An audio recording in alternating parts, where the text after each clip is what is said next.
Well, good morning, everybody, or good afternoon, depending on what time zone you're living in. This is the Camera Life podcast. It is the 11th of December here in sunny Australia, and it's 9 a.m. And this is episode 141 of the Camera Life podcast, proudly brought to you by Lucky Straps. Head to luckystraps.com if you are looking for a premium leather camera strap, or perhaps a new leather belt for your slacks, your trousers, your pants. Or we also sell merch like hoodies and tees. Show them the tee, Jay. There you go. So, head to luckystraps.com. But anyway, enough about ad reads. Welcome back to the Camera Life podcast. Today, we are joined by a special guest all the way from Orange County in California, Southern California, I believe. We're joined by Nick Carver. G'day, Nick. How are you, mate? I'm great. How you guys doing? Yeah, I'm doing all right. That was about the most Australian ochre intro I could do. G'day, mate. Well, I just want to make it abundantly clear. It is not 9 a.m. where I am. I just want people to know that because they may see me do this now and then. And I'm not that much of an alcoholic. What time is it there? 2 p.m. So 2 p.m. Not quite 5 p.m. But it's a podcast, My mum, special occasion, so I can... Well, it is a special occasion, and it calms the nerves. And my mum always says, it's 5 p.m. somewhere in the world. Exactly. So, that's right. Let's just lean into that. Now, of course, Nick, you're a professional commercial photographer, but you also are an educator, a photography educator, predominantly around film photography, medium, large format as your specialties too. And you're an educator and content creator. You've got a huge catalogue of videos on YouTube dating back to... What was the first one? The ISO one, which we're going to dig into a little bit later. Oh, God, that was yes, several times. That was we did. You know why? Because I don't know if it's an Australian thing or what, but we all say ISO. Like what? Everybody. We don't say. So everybody does. Because is it common in the States for people to say ISO or ISO? Far fewer people say ISO than ISO, and like people that have been doing it for 50 years. I mean, they say ISO because no one cares, nor should they care, to actually like look this up if you're a working professional. I just happen to be one of those types of people where it's like I just get obsessive of like, well, some people are saying it ISO, some people are saying ISO, what is it? And then so I end up looking at it, and then I feel the need to lecture everybody else on how it's said. So I love that is. So have any videos been removed from your channel or anything, or was that was video number one? That was video number one, I believe, which I think was 11 years ago. Yeah, now you look back then, you look as young as Justin does now. You know, it's sad. I'm older too. I've aged a bit, and my style has evolved a bit too. I was going down some experimental paths, let's call it, on my my wardrobe. And I think I've settled on start somewhere. Yeah, that's the thing. It was the ingredients, it was the makings of something that became me, but it was just like not fully baked yet. So yeah, a little rough if you go back all the way on my YouTube channel. No, we did a bit of digging. We did.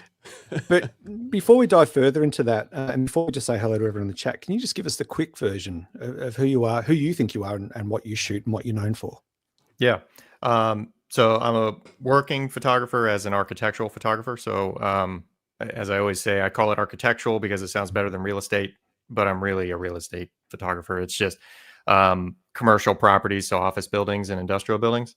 A lot of industrial buildings these days. But I go and photograph these big properties that they sell for millions of dollars or or hundreds of millions of dollars. And my photos go into the brochures that sell those things. And that's kind of half my life is that professional work. And then the other half is everything that kind of revolves around YouTube. YouTube's kind of the nucleus of that whole solar system. I know I'm mixing metaphors here, but you get what I'm saying.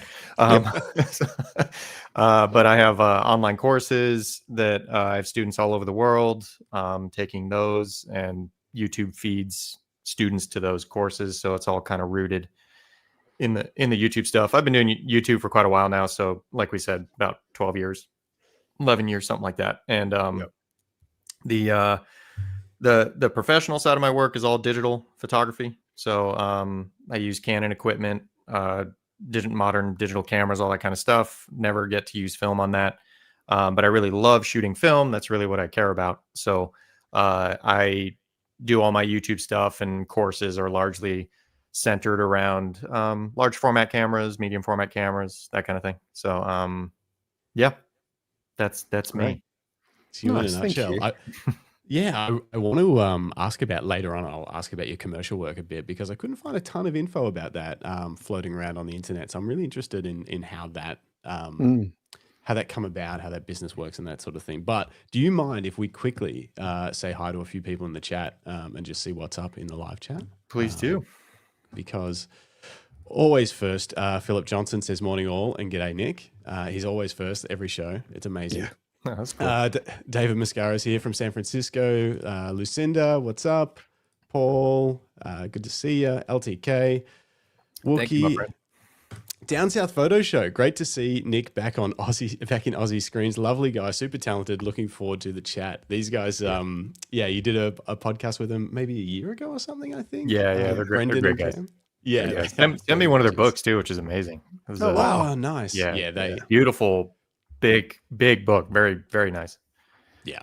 Well, we're glad that you agreed to come back on another Australian podcast. We did try to entice an international guest recently to come and join us, quite a renowned UK photographer, and unfortunately he declined, saying, "I've already done a podcast in Australia. I'm good, thanks." Yeah. So I feel like he thought he'd already spoken to all 27 of us. So is he only like, I don't know how many countries there are in the world, or maybe he's doing continents. Like, is he might only just do going to do continent, 7 podcasts? It's like a 7 bucket whole life? list. Yeah. Like Then he's like covered. Yeah, I've done a Europe podcast. No thanks. Yeah. I'm good. I've done a North America podcast. I'll pass. That's what it felt like. Wow. It might have been his polite way of saying you guys don't look very good or professional. So we take it as, you know. It could have been that. Yeah. It could have been It that. could have been the quality of my invitation. Who knows? Yeah. Who else is in the chat? Lisa Leach, good to see you. Hey, Lisa. Hope you're recovering well too. Stacy A8000. Hello from Colorado. Thanks for all of your great work. I assume that's not to us. That's probably directed to you, Nick. We'll take it. I wouldn't assume so. Andy McGarty, Nick Fletcher. What's up, Nick? You should be working or something, shouldn't you? Nick just I recently haven't heard from Nick in months. He tried to climb a mountain and unfortunately didn't quite make it. Was it Everest? No, but it was a big one like that. And he didn't quite make it, but his wife made it, but she got blinded and frostbite. So we're waiting to hear that story. Sounds like a lovely couple vacay. Have him on the podcast. Why are you interviewing me? He's been on. I think he's got the record. He's got the record for the longest show. He he's founded the Bright Festival of Photography and runs it with another guy, and they have a bit of a rivalry. So we had Matt Crummins on, and I think he had a 3-hour 45-minute episode, and so Nick come on, and he just stayed on until like 3 hours 46, and was like, "All right, I'll take it." Okay. No, there's too many of you in here to say hi, but thanks for joining us. If you've got questions for Nick, throw them in the chat and we'll pull them up. If they're good, if they're not, we'll just not pull them up. Okay. Yeah. All right. Where do we want to start? So we now know that ISO is ISO. And it's Greek. That's right. Oh yeah, ISOs. Yes. That's right. Yeah. It's equal. See, I've watched it so many times, it's ingrained. I know. I could do the whole video now if you want. Do you just reenact it? Do you have the same vest still? Yeah. Well, God, no. I think it's some lucky fella picked that up at Goodwill, I'm sure. But that was my angle early on in YouTube, was just lecturing people on how to properly pronounce things. So yeah. No, I think that's it. It's a good thing I started so long ago, because I don't think that would get me the kind of traction today that it might have back then. Well, it's interesting you say that, because I was having a look at some of those early videos, and your second video was kind of a come and shoot with me thing, I think, if I remember correctly. I think that was the Alabama Hills one, where I go out and sleep in my truck and stuff like that. Exactly. And what's really interesting, and I don't know whether it was reflective of that at the time, but views wise, you can see that those videos, that style, has done better than the other videos that are more sort of like talk to the camera, informative. It was about. And did you see that early on? Did that direct what you decided to sort of pursue with the YouTube world? Yeah, and it's still very much the case. So I mean, the on location videos, that's what I called them for a long time. They're still kind of called that, but the on location videos are the only reason anyone ever found me, because that was the stuff that people liked watching. I've come to understand that a lot better. after all these years. Kind of early on, I was like, who cares? Like these places are not that exotic to me because I'm always just driving somewhere to do it. Like I'm not going to Fiji and doing an on location video. Like I'm going to a place that most people have to drive past to get to Las Vegas and they never stop or anything like that. So it didn't really strike me as like, I don't know what the big deal is with these in particular, but maybe people just like seeing me use a camera. Maybe that's what it's about. But I'm realizing now, having done just a tiny bit more travel since then, that these are very unique places that some people in the world never get to see anything like that. So I think it's the visuals of the desert and the California desert and all that kind of stuff that really, speak to people. And me out there taking pictures is almost just like an excuse to show them those beautiful places. So I'm kind of hoping to do more of that next year. I haven't really been out to the desert and done that in a little while. So I'd like to go back out and do it. People love those videos. I know some people only watch me for those videos. So, I mean, there's, I don't know what it is. They're relaxing. It has that really, like you say, that American aesthetic, that part of the world. It's iconic. We've seen it in movies. It really does have that feel and texture through all of the videos, and it's enjoyable for us to watch. There's a nostalgia there that we have no place having, because we've seen it so much in American media that we see here, especially. Our deserts are nothing like that. I mean, we have vast and quite diverse deserts, but they're not the same, obviously, different for environmental reasons. And we've been fed that for so long on American television in here in Australia that we feel like we know the place. But then when we see someone capture it and master it and do so in such a unique way for, with large format or medium format at really stretched ratios, frame ratios, it's very captivating. But I think more than that, and this is not to denigrate your photography skills, but also your delivery and how you're very down to earth, you're very relaxed, you've got that California chill going.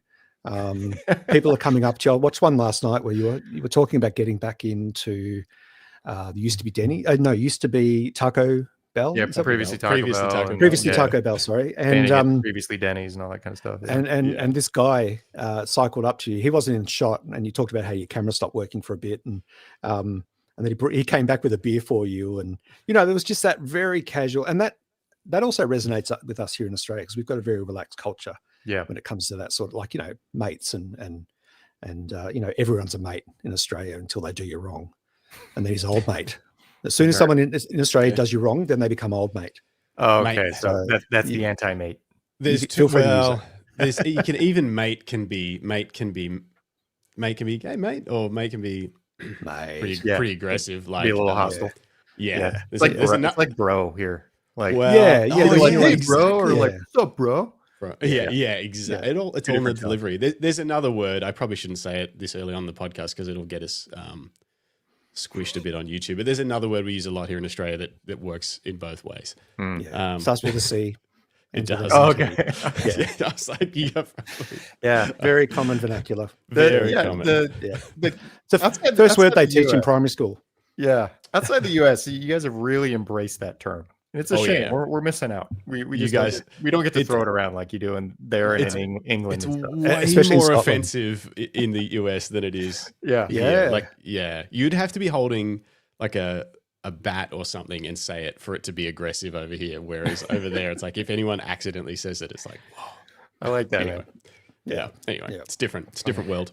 Let's talk about YouTube for a little bit. As I was saying, you've got this very chill, down to earth approach. And comparing, like, say, that first video to this one, in that first video, you were very upright, static, immaculately groomed, scripted. And now the videos have taken on over time, the videos obviously take on a new form as you become more relaxed. We've experienced the same thing here with doing videos and podcasts and things like that. Initially, you're just petrified and you just want to get the right message out and not look like an idiot. But your style has developed. What was it that got you into YouTube at such an early stage in the platform's existence? Well, I mean, it was so early that it wasn't really like a viable career path or anything. So I wasn't thinking it in those terms. I wasn't thinking about getting sponsorships and, you know, all this kind of stuff. Like there wasn't any of that. I was offering online courses back then. I still do, but I had online courses really only about digital photography at the time. Yep. So I was teaching full time. So I had a classroom that I was renting. I had it for 9 years, and I would do one-on-one private lessons with people. And then I also had the online courses.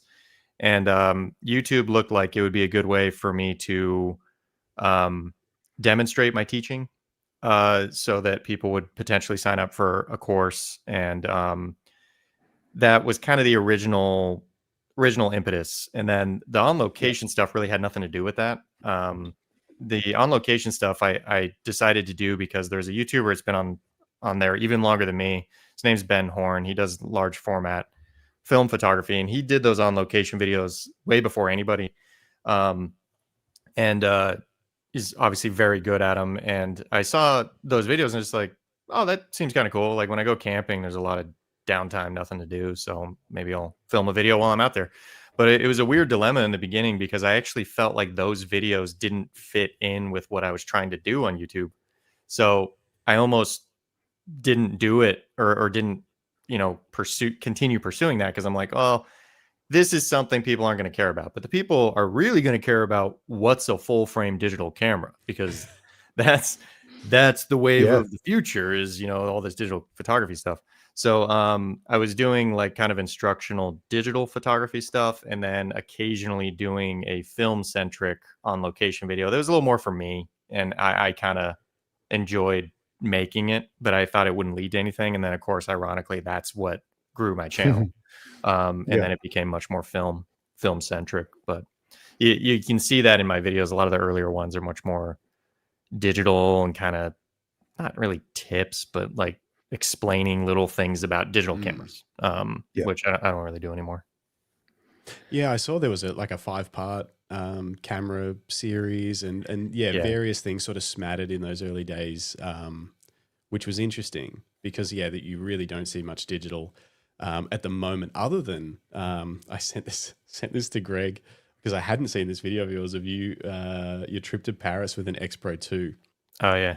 Which is hideously frustrating for me because Greg is a Fujifilm shooter and is constantly he's constantly reaching out to guests that only shoot Fujifilm just to try and really like rub it in my face.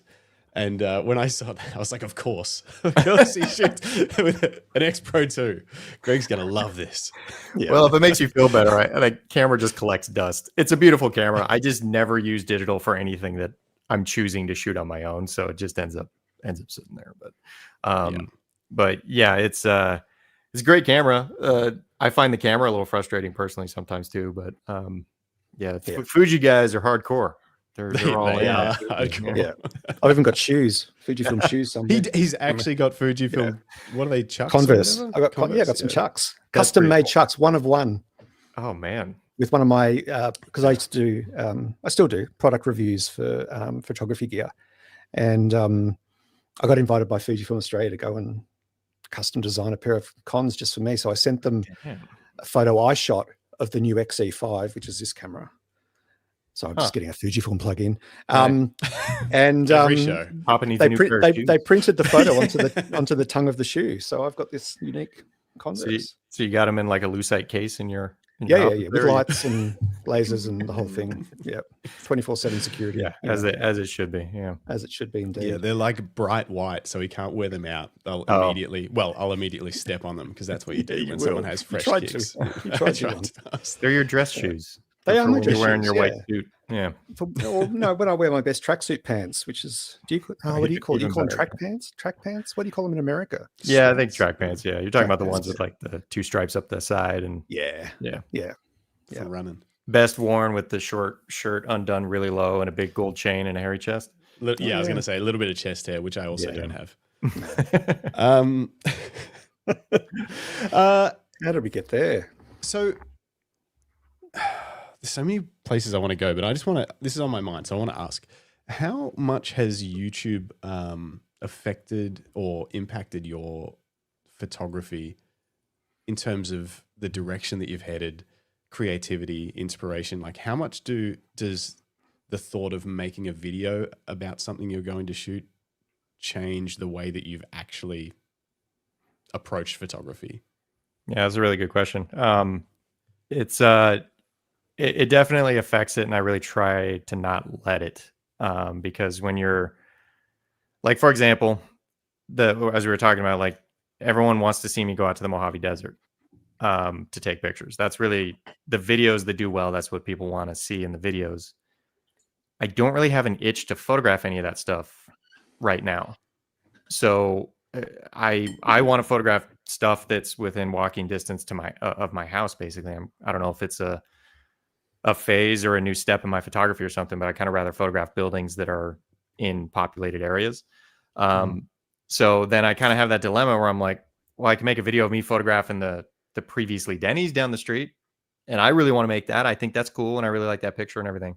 But I know that's not as much what people want to see. So sometimes I have to do kind of a compromise where I'm like, okay, we'll go out to the desert to take pictures mainly for the video, but let's see if we can find something worth shooting, but when I want to do pictures locally, should I make a video or shouldn't I? Because I know it's not going to get the same traction as the desert thing. So it's kind of a weird thing to try and balance, because I ultimately want to be a photographer, not a YouTuber when you get right down to it. But no one gives a crap about the photos if I don't make a YouTube video about it. So it ends up being this kind of weird thing where I have to make a YouTube video about it if I want the picture to carry any weight with people.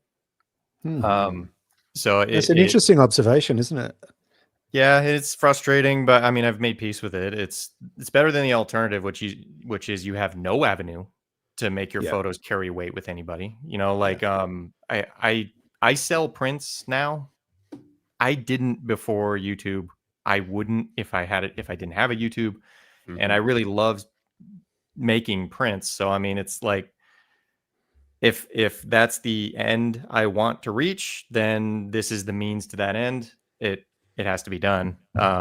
So it can be a little frustrating because you feel like you're maybe having to do things you don't want to do sometimes, but it's like, oh, you don't want to go out to the desert and take pictures? Poor thing. So it's like, I try to keep myself on the positive end of that, where it's like, yeah, but you're super lucky that anyone gives a crap about your photos, no matter how they're seeing them.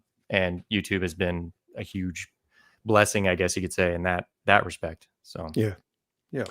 I think it is difficult because, like you say, these days there's so much work out there, and to get people to care about your images, even if they are great images, can be difficult. And to get someone to buy a print, prints are expensive.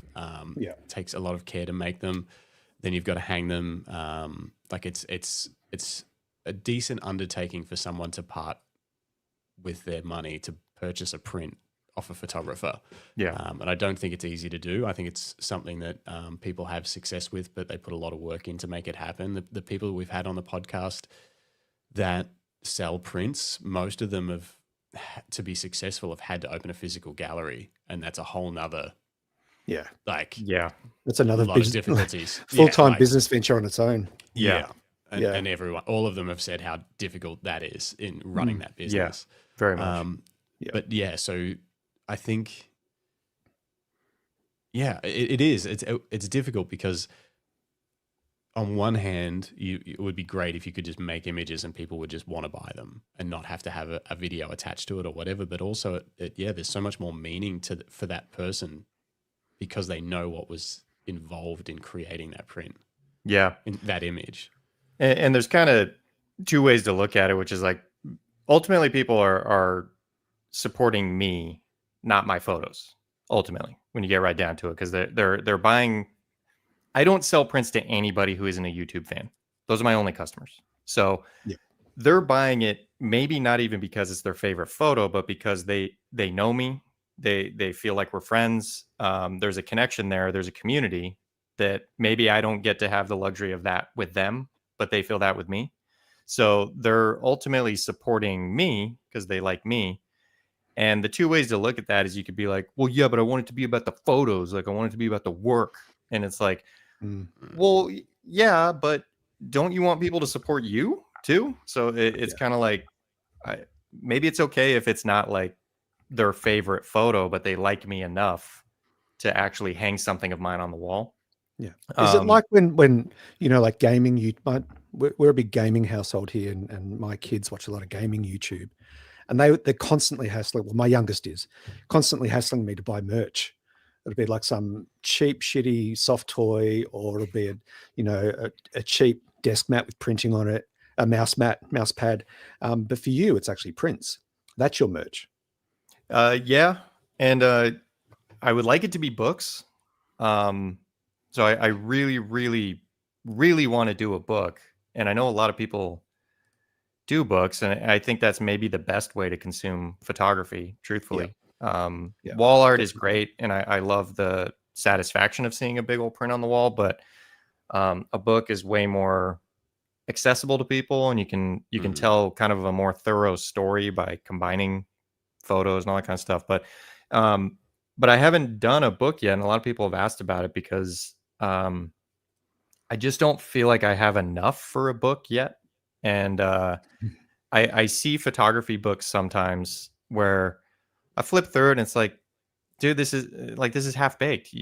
You should have kept going a little more and then do a book. Like I feel like people sometimes do books too soon. And they don't really have a really well developed portfolio yet or idea yet for that book. And no shade on them. I mean, if they want to invest the money on that and it's enjoyable to them, then that's a good reason to do it. But I personally would like to one day put a book out where it's like, this was very thorough, like years of taking pictures on a very defined topic. Like the whole previously Taco Bell thing, my dream is to have a very well done book of the pictures from that at some point. But I take so few photos, it's going to be years before I have enough to where I feel like that's worthy of a book. Because like you're saying with the artwork, I feel like a good photo book, if you're asking someone to buy this big, beautiful book and keep it on their coffee table, like keep it out in your life every day, like you better earn that. You better make it a damn good book that you've dedicated tons of time to have that kind of honor, I guess you could say, as weird as it sounds, of having your work on someone's table. You better bring something worth putting on the table. So I want to make sure whatever books I end up putting out down the road, they're really well done. And I've put a lot of time into it. And there's no looking at it and being like, you could have done this at Blurb, and made like it would have been the same thing, like I want it to be really good. So, I think your work particularly, even just the fact that you use the 6x17 so much, it's like it would need to be a large book to really do it justice, which would then mean obviously the price would have to be high. It wouldn't translate well to a smaller book, I wouldn't imagine. I can see why you would like, all right, if people are going to invest whatever this is going to need to cost, it needs to be perfect, but it's probably never done, never perfect, but that's what I try I try and remind myself of that too. Like there's never going to be like okay, let's do it. I do feel like I need a little more than I have right now. It's one of my biggest challenges as a photographer is I just don't take that many photos, and it's weird to say as a working photographer, but that's often what happens when you make a profession out of your passion. Is you end up all that energy gets sucked up into the client stuff. And then, you get a day off. It's like, I don't want to go out and take pictures. I want to sit around and watch Netflix, I feel that.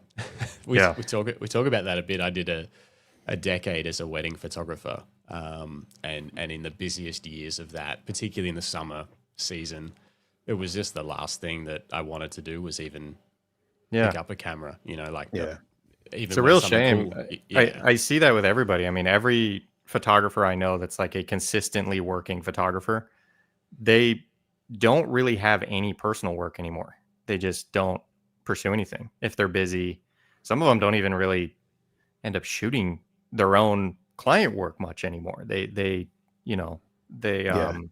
delegate that to a secondary shooter, and then it's like, you're barely a photographer. I know you're a business person, but you've kind of turned your passion into something that's so business that it kind of took the passion out of it. But that's where the YouTube thing is I'm very lucky with that, because that does keep the passion side of it going for me, because I have a reason to pursue the passion stuff that not only feels responsible financially, like I'm putting work into something that is going to pay the bills, so I don't need to feel guilty about going out on a Friday night to take pictures just for me. I can do something that does have a little bit of a return on investment. That makes it a little easier for me to get motivated to do it. But also the community around the film photography community is it's just awesome. I don't know the right words for it other than they're very enthusiastic about film photography. They're very supportive. YouTube is just a cesspool of people tearing other people down, but I don't see that nearly as much on the film photography community. And I think it's because it's generally people who are into a slower process, so they tend to be a little more chill people. But also there's not this like race to who's got the better gear and who's got the more megapixels and all this kind of stuff. So it doesn't really have those undertones of competition. But just being a part of the analog photography community through YouTube really helps keep the passion on my personal projects, which is I'm very lucky for that. It's an interesting point you raise, Nick, because what we do here on the podcast is very much a work of passion for Justin and I, and Jim, who's often joins us, but he's busy at the moment. No, he's recovering. That's right, he's recovering. Surgery, and we don't find any of that undertone of nastiness in our community, because we are very community focused. Justin jokes about we only do live stuff because he's a lazy video editor. But the reality is that we do this that is true. But he's lazy at most things, really. But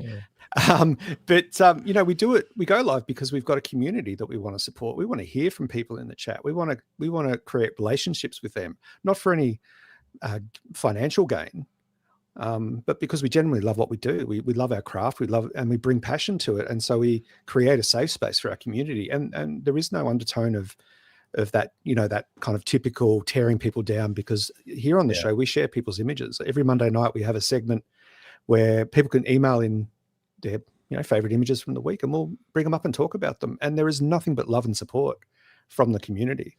That to me is the utopian idea of the internet, that ultimately it's not turning out to be that at all. That was kind of the idea with the internet, is like, you'll be able to connect with people in Australia on the other side of the world who share your passion. And it's like, man, to make it work that way, you have to be so careful about how you use it, because if you just kind of let it be a free-for-all, it just turns into a complete shit show real quick.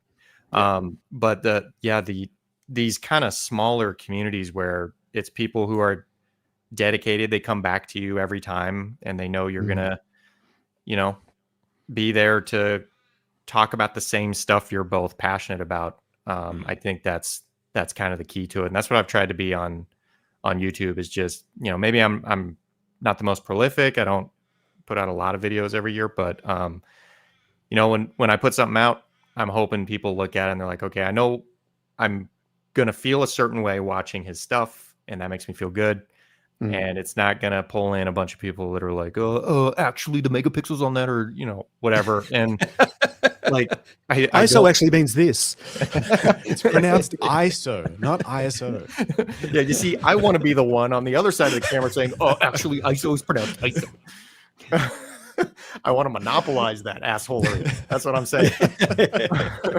Yeah, but if it doesn't come natural, it's just, it comes natural for me.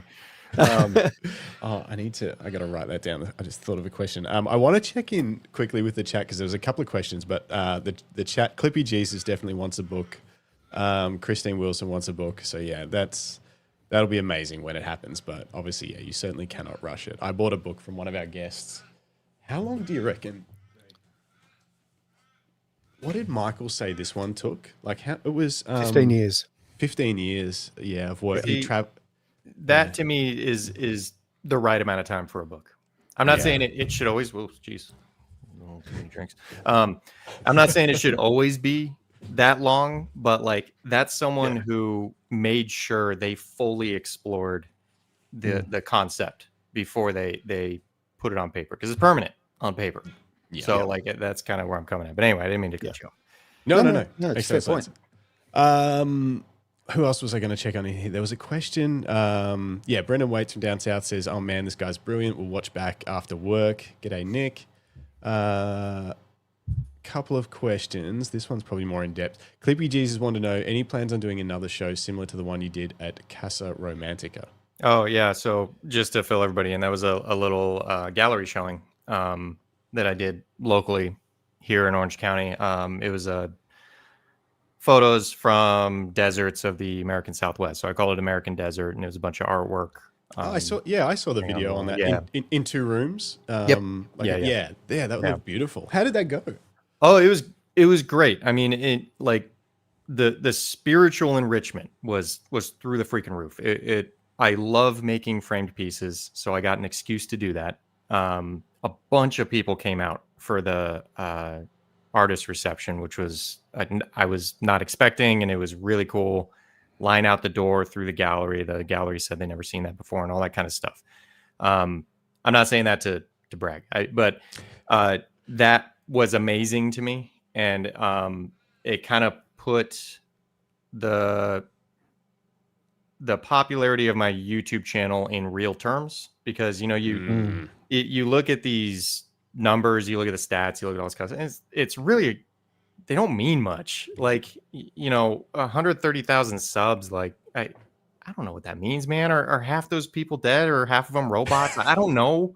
Like I don't know if they're really, but even more than that, I don't know how people are, how much the videos mean to them. I mean, it could just be casual viewing that's just kind of killing time while they're at work, and it's not that important to them. But when someone actually makes the effort to drive out to a location, wait in line so that they can see my work in person, then meet me, then I fully understand that this is something important to them. And so that makes me just feel like it's all worth it. So that show was great. That I ran into the same problem that I run into anytime I've put work on display, which is at the end of it, you got a bunch of framed artwork you got to figure out what to do with, and sitting in a storage unit, and like, really? It's sitting in a storage unit. I got nowhere to hang it. I don't have enough walls or anything. So I mean, I sold a few pieces, but the vast majority of it is sitting in a storage unit. So is it too hard to ship, as in, because I'm sure people would buy it, but is it too hard to ship, so it's only people locally that could purchase it, or is that the issue? Yeah, part of the issue is I framed everything with glass, which you can ship plexi a lot easier. I just hate how plexi looks, so I wanted to do glass, and or if I did some sort of presentation method that was glass free, which I do sometimes. If you do a C type print, you can mount it, laminate it, and then it doesn't need glass. But you can only do that on C-type prints. And the majority of prints in that were pigment prints, so I ended up having to frame them behind glass. But I know a little bit about printing, but not a lot. I recently bought a Pro 1100. Good choice.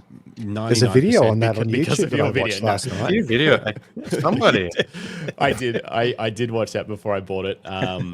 I shoot Canon. I got a good relationship with Canon here in Australia, so I had an Epson 3880 before that years ago, and it gave me nothing but trouble, but did also produce great prints.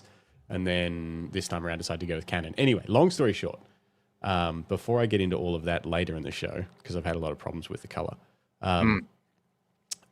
What is a C-type print? I don't understand. I don't know if it's called something different here or if I haven't come across it, but what's a C-type print and how is that different to pigment? Where does the term originate from? Is it Greek? It's pronounced K-type. No, I'm kidding. So C-type goes by a few different names. It's a chromogenic print is where the C comes from. So chromogenic prints, they call it C prints or C-type prints. They also call them RA4 prints, I believe, which is the chemistry used to make them. I think it's RA4. But anyway, so like your Canon printer and my Canon printer, which I have the same one, those are pigment prints, which are actually pretty fascinating when you start looking into the technology for it. So they're called pigment prints because the actual color on the paper is physical pigment. So it's not dyes, it's not ink like you might think about it. It's tiny, tiny, tiny little particles of color suspended in a liquid that get put onto the paper, and then the liquid dries and leaves the pigments, which is why pigment prints essentially last forever, because there's no liquid to change on the print over time afterwards. It's all gone. It's just pigments. It's physically things on the paper. So that uses tiny droplets of ink on the paper to create the illusion of all the colors. Now I say illusion because there's really only 4 colors on the printer. On the Pro 1100, there's a couple more. They have a blue and a red. But there's really 4 colors that make up pigment prints: cyan, magenta, yellow, and black. So the way it creates the illusion of every color in the rainbow, every color in your super colorful photo, is it's just overlaying the droplets in the right amount. They don't blend together. It's the droplets. This is called dithering. And you can actually break out a magnifying glass on a pigment print, even from like a Canon, and you'll see the individual droplets, which is kind of crazy. Really? Yeah. So if you get if you have a loop around from an old light table or something like that, you'll see the droplets. And if you look at a lower end printer and do the same thing, the droplets are slightly bigger and more spread out, and that's what makes it a lower quality printer. So it's a bunch of tiny droplets. The only reason it looks like continuous color to us is because our eyes blend it together into a single tone. When you overlay yellow and cyan, you get green, I think, in that sense. But anyway, so that's pigment prints. Now, chromogenic prints, C prints, are completely different. They don't use ink at all. They use light to create the image. And it's a lot like an inkjet printer in that there's a head that goes back and forth, putting the image down on paper. But instead of shooting out droplets of ink, it's shooting out LED light. And so it'll adjust the LEDs to get exactly the color you want on that pinpoint of paper. And then it will expose the paper to this LED light. So the paper, of course, has to be photosensitive. So it's like darkroom paper. That's what I was going to ask. Yeah. Okay, so it's more like a darkroom print. Exactly. So then at the end of it, it goes through chemicals. So it goes through developer and stop bath and all that kind of stuff. And what comes out is an actual photographic print that was made with light on a photosensitive paper. So it's a much more complex process because you obviously need the chemistry. There's silver halides that get washed off that you have to dispose of. So at high-end labs, they have to do that environmentally, in an environmental way that, they're reusing it or something like that. The machines are generally a lot bigger. The paper has to be kept in complete darkness until it's time to expose it. So, and they don't last nearly as long. So they fade. And that's because, they're made with light. So even when they're done being developed, as they're exposed to light throughout the rest of its life, it continues to change slightly. Now, of course, they try and inhibit that in the chemistry and in the paper and all this kind of stuff. And they'll say like this paper will resist 80 years before noticeable fading in typical home display. From what I understand, the manufacturers grossly overestimate those. So like a print from Fuji, let's say, they make these papers. But let's say they have it rated for 80 years in typical home display. It'll probably fade in 30. Or it'll shift color in 30. Whether it's enough to notice, who knows? But I have a bunch of C prints that are hanging in my dad's office from way back when I was kind of a budding photographer. And they're under fluorescent lighting of a typical office. Some of them are very noticeably faded. Like the colors have shifted completely. And they're only like 15 years old, 18 years old, something like that. Right. But a lot of them look fine. But all this is to get to the reason I would do C-type prints sometimes, because I'm probably making it sound like there's very few benefits to it. I kind of like the idea of it being made with light. I think that's kind of cool sometimes. But also, cool. Because it's not ink resting on the top of paper, you can do more with the surface. So like you can mount it to plexiglass face first, so it's behind plexiglass and you're looking at it. You've seen those before, I'm sure. Like they usually float mount it away from the wall. We call them acrylic prints. Oh yeah, okay. Here is the common term for them, and they're very common. I wouldn't have thought they would. So can you not do that with Inkjet? It would. You can, and I have, but they failed. So, because if you think about it, you're adhering to the ink absorption layer on the paper, which depending on how much ink is in that ink absorption layer, that could change how the adhesive goes to it. So like I had a big one where I intended to do a C print for this other gallery showing I was doing, and I was face mount plexing it, so face mount acrylic, and their machine broke. They couldn't give me a C type, so they're like, we made you an inkjet, it's glossy, we'll mount it. That thing was in the window of the gallery for like a month and it failed. So like it started to separate and got all the so it was pulling the ink off the paper. Yeah, or maybe the ink absorption layer. I'm not quite sure. But I think the fact that it's ink soaked into something is just changing how it can adhere to the acrylic. But the C prints, they're like a traditional darkroom print in that all of the ink, all the image layers, the color layers, they're under a protective top layer. So because you create the image with light, you can just have a clear top layer and make the image through that. You don't need to, make the image at the very top of the paper. So you have these layers you have the paper base, and then you have like a layer that's blue responsive, a layer that's red responsive, a layer that's green responsive. And then just like film, so it's the same as film. And then those different layers react to the color of the LED, so on and so on. And then it creates the image, but that's all happening under this top protective layer. And what's really cool about that is that means C prints you can actually display with nothing in front of them. So you don't need glass, you don't need plexiglass, you don't need anything. And they're just as protected against fading and ozone and contaminants like that as if it was behind glass. It's not as protected against scratching and fingerprints, of course, but it doesn't need protection. Pigment prints need protection to meet the archival standards, they say.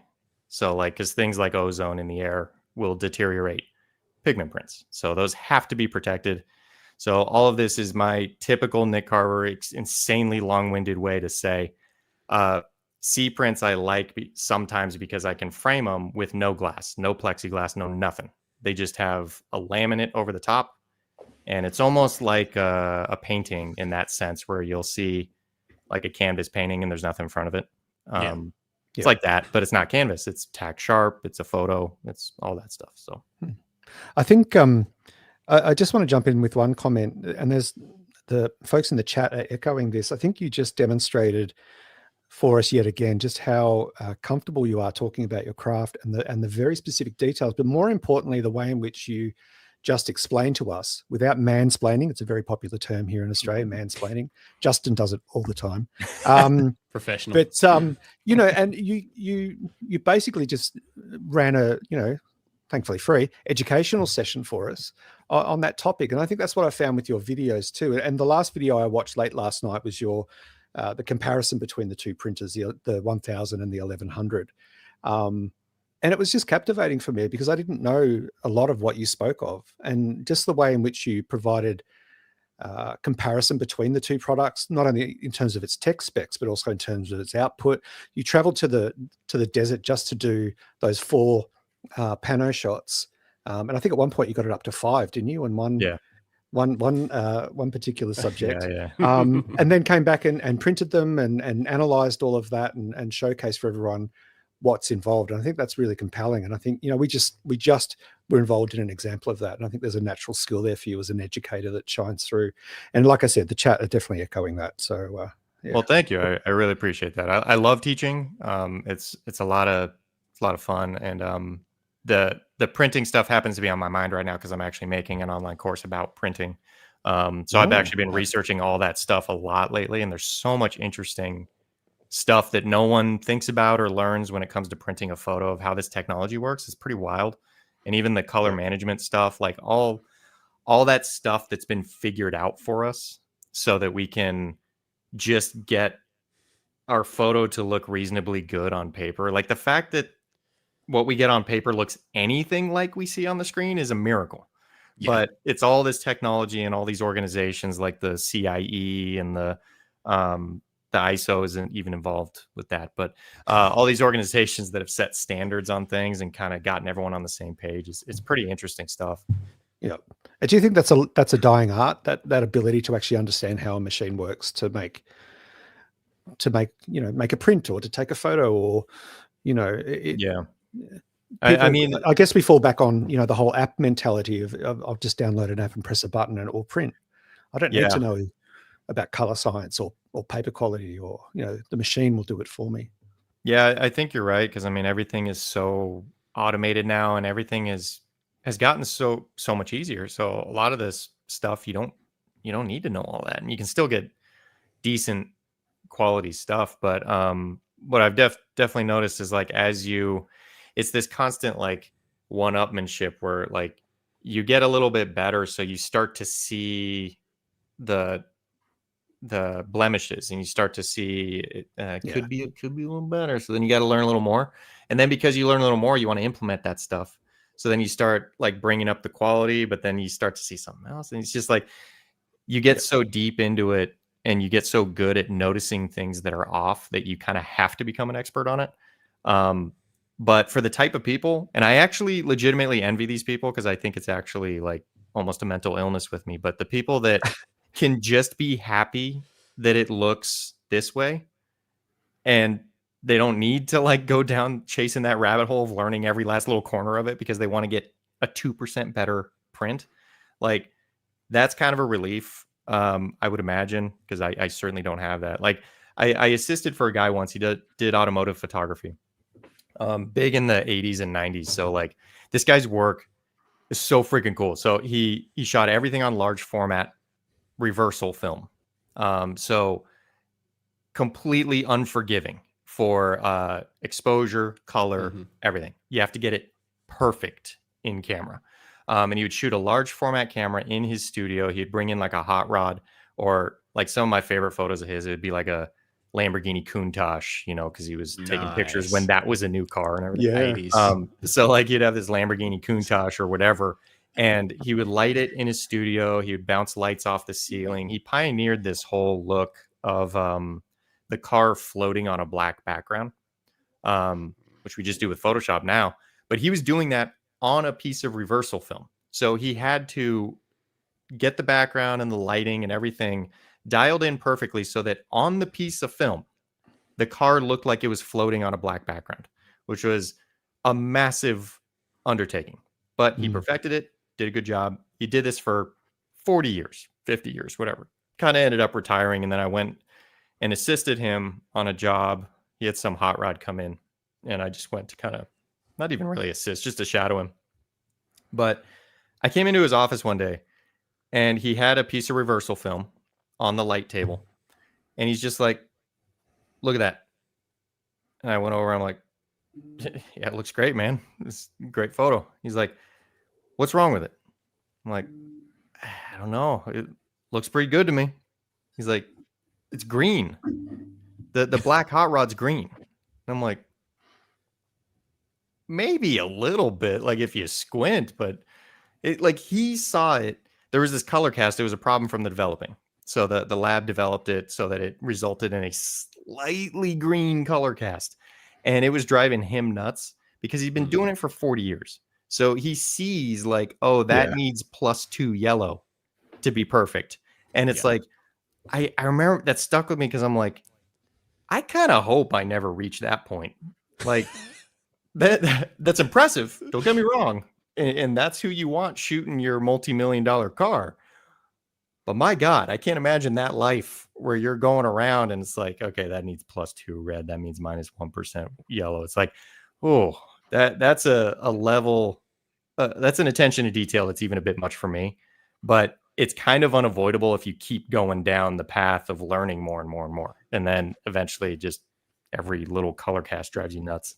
But I was going to say, I wonder if he's watched any of your videos and gone, geez, this guy's look at him. He's obsessing over this. Yeah, I'm the insane one in his eyes. Yeah. Man, it's fine. Like it's just a Taco Bell. I call it ISO. Who cares? Yeah, exactly. All right. I am keeping an eye on the chat, guys. So if you have questions, throw them in there. We'll get to them eventually. I want to stay on printing for a little bit because it's self-serving. That's what I'm interested in at the moment. Self-serving for me too, because that's what I'm researching. That's all fresh in my brain right now. Awesome. Rodney Nicholson says back in the 80s, Kodak would tell us 100 years. So obviously that was a lie, I guess. Rodney's been on the show. He's been a photographer for over 5 decades. So yeah, he's seen it all. Does David Skinner wants to know, does anyone know if my Epson P800 is a pigment printer? I would be positive it is. Yeah. Just to clarify that, inkjet prints are pigment prints. By and large, there are some dye-based inkjet printers, but any photo printer you'd buy is a pigment printer. Because it uses pigments in the inks instead of dyes. It just sounds way better to say pigment print than an inkjet print. So like sounds more expensive. Yeah, when I'm selling you a limited edition pigment print, you feel like you're buying something good. But if I said you're buying a limited edition inkjet print, they're like, "Oh, I have an inkjet printer." So it's a way to sound like the print is a lot better than it actually is. But I love that. I'm writing that down. Pigment print. Multiple people saying, looking forward to your course on printing. I am too. I'm definitely going to be buying that, assuming that it's relevant to my Pro 1100. Certainly will be. Question: You like matte paper because you hate reflections. I know this. I don't like matte paper because of all the reasons that you said, which is it doesn't look saturated, it doesn't look bold and contrasty and stuff like that. Yes. Now, first question. Do I pronounce the paper that I love Barita or Barita, or does it not matter? I believe it's Barita. Barita. Okay. And the reason I'm fairly confident of that is I met with the Ilford guys in the paper division, and they seem to pronounce it that way. Okay. Yeah. Have you used, I know you get paid the big bucks by Ilford now, so you probably can't even talk about this brand, but have you ever used... I get paid the big paper. They just send me free paper. Hey, which that's like a salary. That's like a salary on its own. Hey man, it's getting expensive. Paper ain't now. Free. Yeah. I ordered yesterday, and it's not in stock. And I'm constantly having trouble getting it. But Canson Barita, not the Prestige. I've got some of the Prestige, but their regular one, the Canson Barita 2, whatever it is. Not the matte. It looks more glossy. Looking to see if I had it. Okay, have you used that? It's Barita, but a little bit glossier. Well, it's called Canson Barita 2. They had one. I used that for years while we were doing weddings. It was the only paper that had this balance between it looking kind of not glossy or even luster or whatever, but it still had the contrast and saturation that made my photos look the way that I thought they should look when they printed out. Okay. Note that one down. Canson Barita 2. Yeah, and they have Barita Prestige, which is better, but it's more expensive. Okay, Barita 2. Yeah, sorry, I was just gonna say Barita really strikes that balance exactly what you're talking about. Of like, picture's got a lot more punch, but it's not that crazy wet, shiny. Yeah. What? Do you know if Ilford have something along that? Like, have you experimented with their range of that style of paper? A few of them. Yeah. Yeah. Is there any that you like? Yeah. The pull up there. I got the little sample. thing. These ones I marked down. Yeah, like their gold fiber rag is probably right on par with that. I don't know if it's a Baryta. So Ilford's kind of funny. I actually asked the guys about this because it was actually a little frustrating to me. Their product line is pretty confusing. Yeah. They like the terminology they use is there's a lot of overlap and it's confusing. It's really not crystal clear what you're buying. And I've made as much a stink about that as I'm willing to, but I don't know that they're going to change anything. But they were telling me a lot of it is based on the fact that in Japan, they're very strict about what terminology is used. And if it's not technically this thing, they won't use that term. So like pearl, for instance, is a very specific term that means a specific thing about the paper. But to me, pearl just means, like a luster finish. So, Yeah. or like an iridescent base, like Kodak's pearl paper. But they have like very specific terminology. So they're like unwilling to veer off of that. So a lot of their papers, they won't straight up say Baryta. And it might not be Baryta. It might be a Baryta-like type paper. Their website's really good though. Like if you just Google the paper, the first link will probably be to Ilford's page about it. And they have all the specs written out on like what the finish is and all that kind of stuff. But like gold fiber rag, I don't know how much the sheen will actually show on the video here, but it's like a little bit of sheen. Yeah, it's not terrible. A little bit of reflection there, but it's not terrible. Tiny it's not bit distracting. of texture. Yeah, it's not distracting. I like that one a lot. The one I've done recently, in fact, in my last video, I did a couple prints on it, was Fine Art Smooth Pearl. This is, again, their terminology drives me nuts because they have a smooth pearl, which is a completely different paper, looks completely different. And then they have a Fine Art Smooth Pearl, which is more like a Baryta. The terminology is so confusing that I asked them, "Hey, can you send me some Fine Art Smooth Pearl for free?" And they sent me Smooth Pearl because they got it wrong.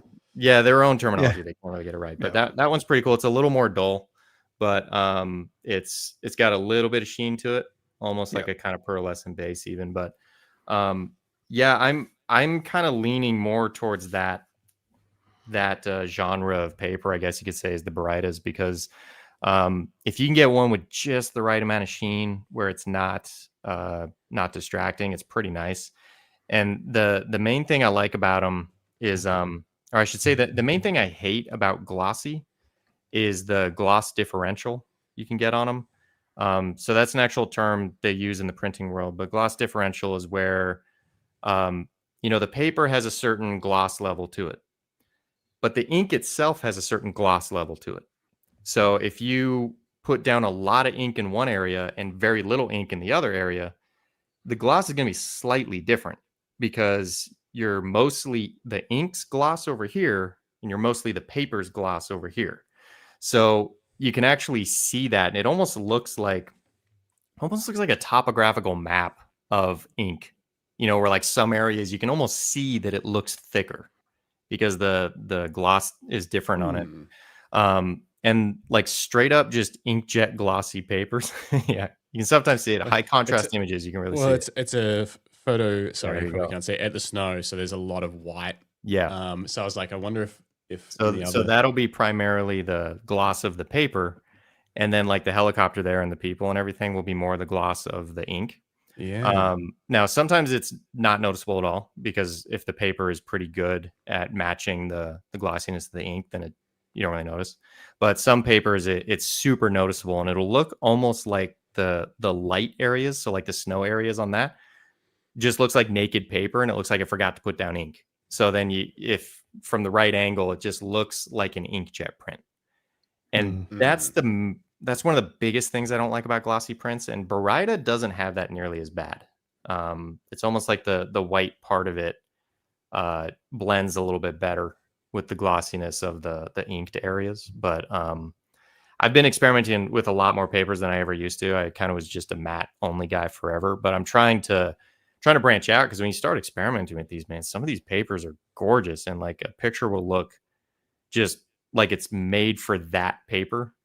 and this other image is made for that paper. And like you kind of start to figure out, oh, this one's going to look good if it's got that little bit of brightest sheen, but that one's going to look good on full matte, you know? So fun to experiment with it. Yeah, I think these are actually, so these were some 6x4 test prints I was doing when I was trying to get the colors right on this frustrating printer. It turns out it wasn't the printer's fault at all. And these are actually gold fiber rag, 270 GSM. Yeah, Ilford, like they were. But I had a lot of trouble with, yeah, exactly what you say, trying to narrow down with Ilford because I always used Canson, what I was buying. You know, like with the names, it was really tricky. Yeah, because I was trying to find a match for the brighter. Yeah, like the equivalent, the equivalent thing. Yeah, and I think when we did that originally, we ordered 6 papers, and none of them were anything like what we thought we were getting. Yeah. And one was almost really glossy. I think it might have been one of those pearls, but like a smooth pearl or something like that. Yeah, and it was really glossy. It's basically like a luster. Yeah, I know. Some of the pearls are like full blown gloss. I know. I don't know if they sell these sample packs. I hope they do, because this is they sent me this because they sent me a whole care package. But that has been the most valuable for me because you really see the sheen right on it. But man, I'm gonna keep hounding them because like it's kind of, they're digging their own grave with that. It's like people aren't going to be able to come from Hahnemühle and know, oh, here's the equivalent to what I was using at Hahnemühle. Like the terminology needs to be consistent across manufacturers just for the sake of competition. But they're pretty dead set on like, yeah, but the higher ups in Japan, they're not going to be cool with it. So all right. Last by the way, you want to hear something interesting about GSM that they taught me? So paper, for anyone who's not familiar with this stuff at all, papers will always have a GSM indication, grams per square meter. And that's the weight of the paper.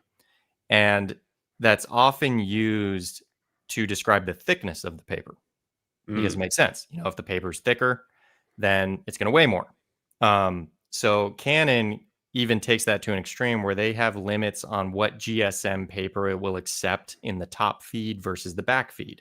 Yes, they do. Sure. Yes. And it frustrates the hell out of me because I don't have enough space to use the back feed. Super.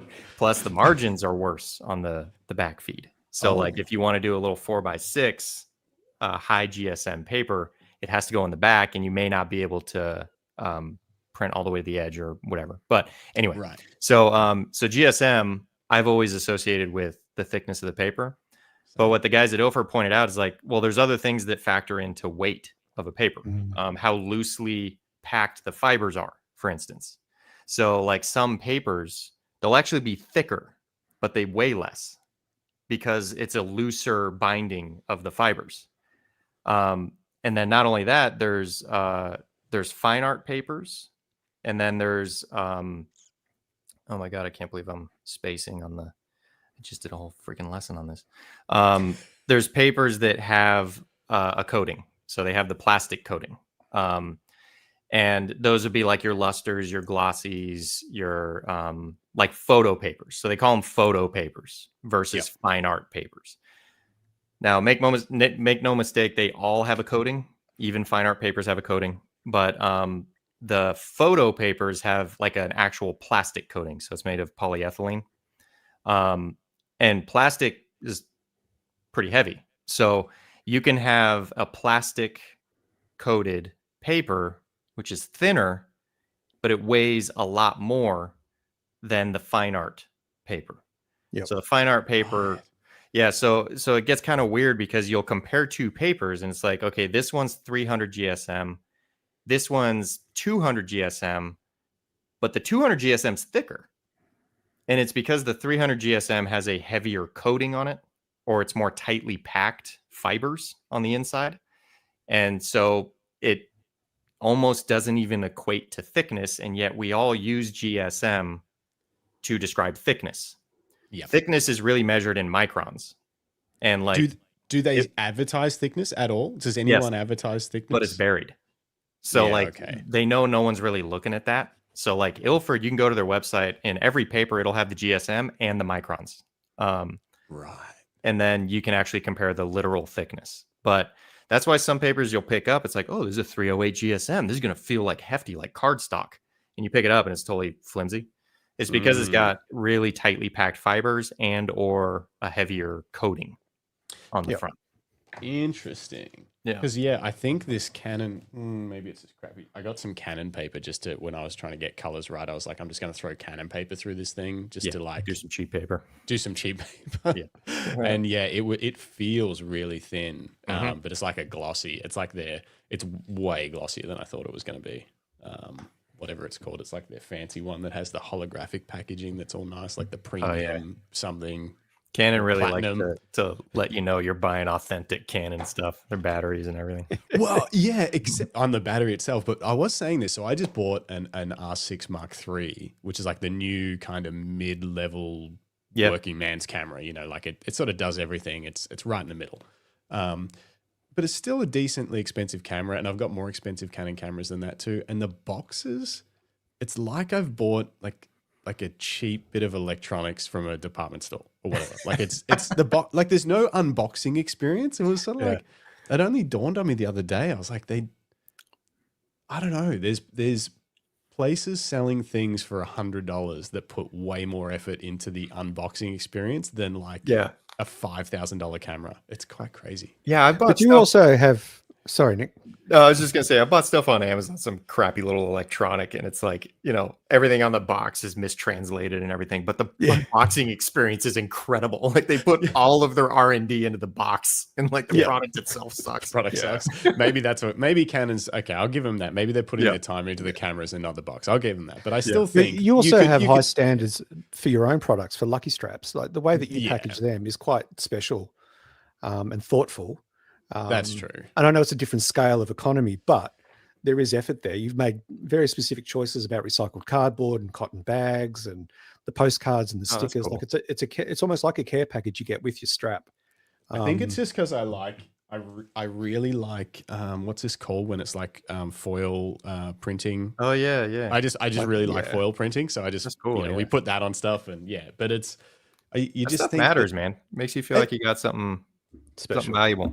Yeah. And I think if you're, I don't know, if I was a camera band, I'd be thinking this is becoming, there's still obviously a lot of working pros, but working pros still want to feel like they've bought something special and they're part of something special, especially if it's like a brand thing. You know, if you've been a Canon shooter for decades and maybe, you know, Sony's looking a little bit tempting.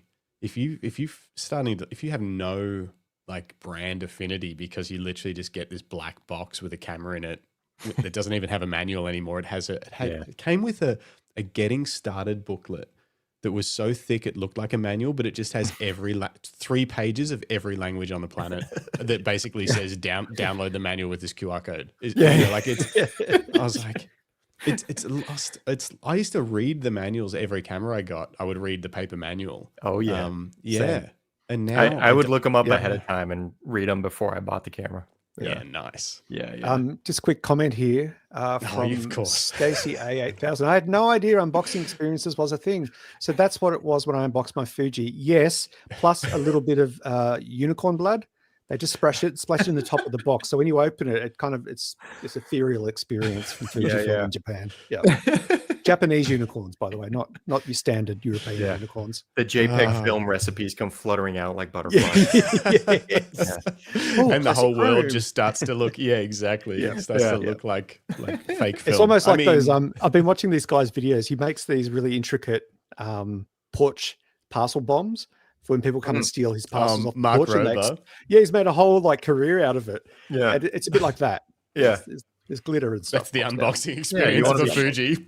You want to be showered in glitter when you unbox your camera. Dennis is here. What's up, Dennis? He says the Q3 box was special. Yes, the Q3 box was special. That's probably... You paid $1,000 just for the box. That's right. I wouldn't expect Canon to go to that level, but it was quite... Like, it's got like little magnetic latches and stuff. They've put a lot of work into that, but that's what happens when you charge that much for a camera. So I'm going to ruffle some others here. What's the Q3?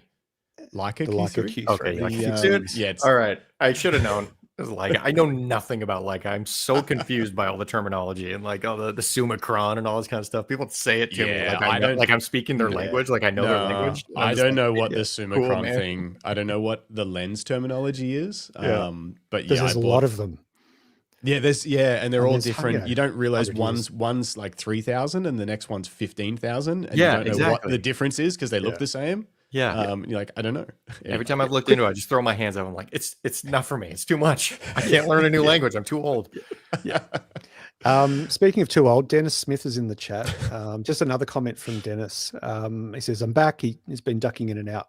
We'll watch back later, but Nick was my go-to when I was going to do a large format light painting project. So approachable, so inspiring. Thanks heaps, mate. Thank you, sir. See, there's a good example of the use of the word mate. Yeah, very much. In the nice way. In the nice way. Yeah. Dennis is an interesting artist, Nick. So he does a lot of light painting stuff. I don't know I don't even know how to describe it. Bring up his website. I haven't got Instagram.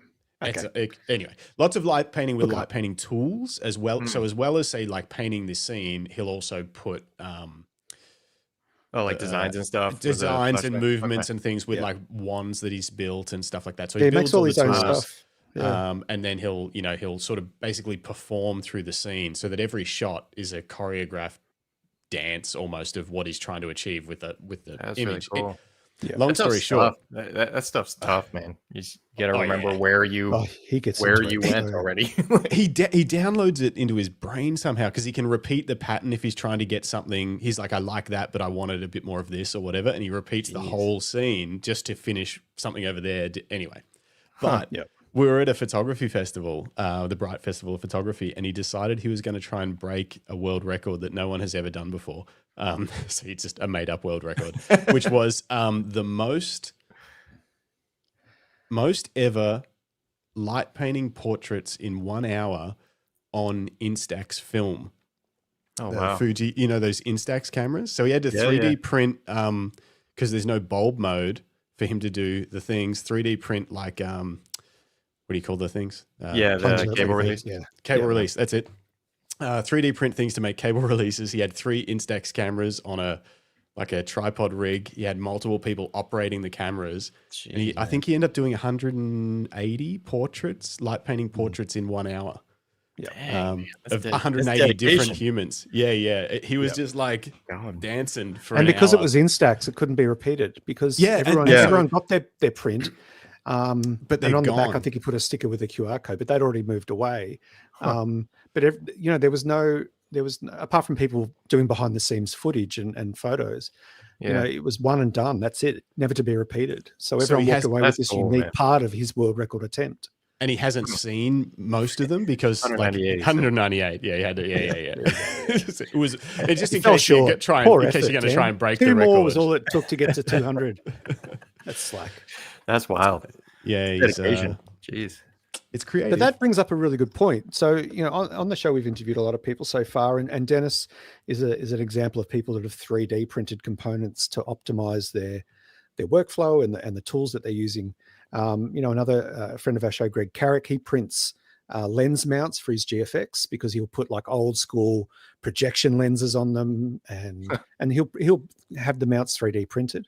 And you do that with some of your large format cameras. How is that use of technology integrated into such an old school application like large format film? How have you found that process? Yeah, it's cool, man. I mean, I don't know the first thing about 3D printing, but I know a guy who's an absolute expert on it. And he happens to have the same camera I do with my Panoramic. So, wow. Yeah, and he's very passionate about building stuff, solutions and all that kind of thing. But he and I worked together to make a reflex viewer for that camera. So I would assume everyone watching this is familiar that the image is upside down on a large format camera when you're looking at the ground glass. But this reflex viewer turns it upright. You get to look down into your camera instead of get under a hood and all that kind of stuff. So we worked on that for several months, and man, it's crazy what 3D printing can do. It's wild. It's like way better. I guess it's better than it used to be, because I used to see 3D printed stuff and just be like, garbage. It looked cruddy, like it, and it was Fidget just spinners break. with a It just looked like a 3D low printed fidget resolution spinners thing. was so popular. Yeah, Yeah, exactly. There's a lot of trinkets. Like, and I get it, that you have to make those things to figure out the technology and all that kind of stuff. So I'm not knocking that, but it never seemed like it was something that like I would put on a $3,000 camera until I worked with this guy and we made it. And it's so cool. It's like a product come true. And I'm working with another guy to try and make a fully 3D printed 6x17 camera that's like fully customizable into what movements you want. If you only need shift and rise, and hey, there we go, someone bought it. Thank you for being a customer. And so he bought a 3D printed 6x17 camera. So people have been making 3D printed 6x17s. I think one of them is Chroma makes some. Kraken, I think, is another one that makes some like crazy ones, like really panoramic. So it's so cool, man. That technology. When I saw it first come out, I'm kind of like, all right, what are you gonna do with that? Like mass produce products with this super slow 3D printer, but it's really opened up certain film formats to noble design. Someone said noble design. His cameras are fantastic. And they're so cool because it's opening formats to people where it would be cost prohibitive otherwise. And like I love 6x17 so much. It's my only format. If I only could shoot one format, it's just my favorite.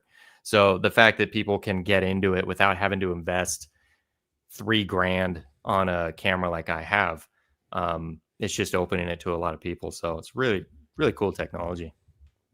Yeah, that's very cool. It's great to see because when you do get excited, you watch a few Nick Carver YouTube videos and you're like, man, I'd really like to try this. But then that world is daunting in terms of just trying to find a camera to, like I've been tempted just by regular kind of medium format film cameras, but I would prefer something. The way that I see the subjects I would shoot film with is generally, unless I was shooting 35mm and just shooting street or something like that, I want something a bit wider. I think like a 6x9. What are they like the? What's that really expensive one? Everyone, yeah. What's the really expensive one? Everyone loves? The Mamiya 7, I think, is 6x7. 6x7. That's 6x7. The 6x9. Are you thinking of the Fuji? The Fuji, and is there a? Was that Fujifilm, Justin?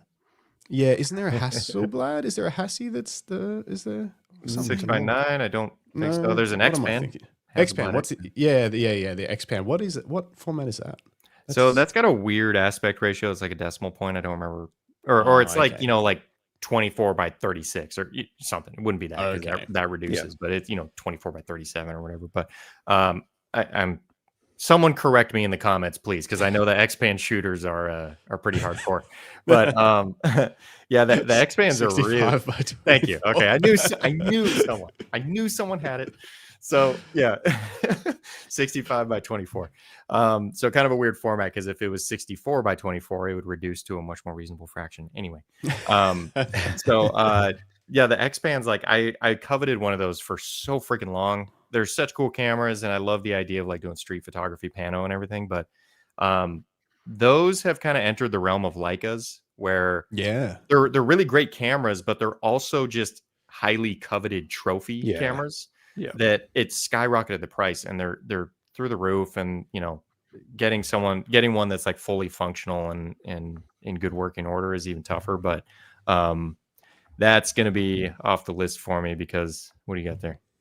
This is the closest thing that I could find, but it's just not quite. It's a Sprocket Rocket. Yeah. So this was like 120 Australian dollars or something like that. But obviously, like that comes with a lot of limitations and issues. So like something between this and an XPAN is what I'd love to play with. But that's why I'm hoping some of those 3D printed cameras could be the answer. Yeah. But I also. Nick, you might be aware of this. Jeff Bridges with his Widelux project. They've just finished concept stage. Yeah, that's really freaking cool. And they're looking at moving into production. So that's huge. Any Yeah, new film camera is a good film camera, in my opinion. absolutely. Especially more complex cameras like that. So like it's really great seeing all the 3D printing stuff, and it's great seeing like there's a really healthy ecosystem of large format cameras, because people can do woodworking, and they can do stuff like that. Where I think there's a big gap in the market is like a complex medium format or 35 millimeter camera, that has film advance and works with modern lenses and has electrical components in it. It's not just like a 3D printed box that you can attach lenses to. Like that's really missing. I keep hoping and praying that Mamiya is going to come back from the dead. Like someone's going to come along and buy the brand and revive it.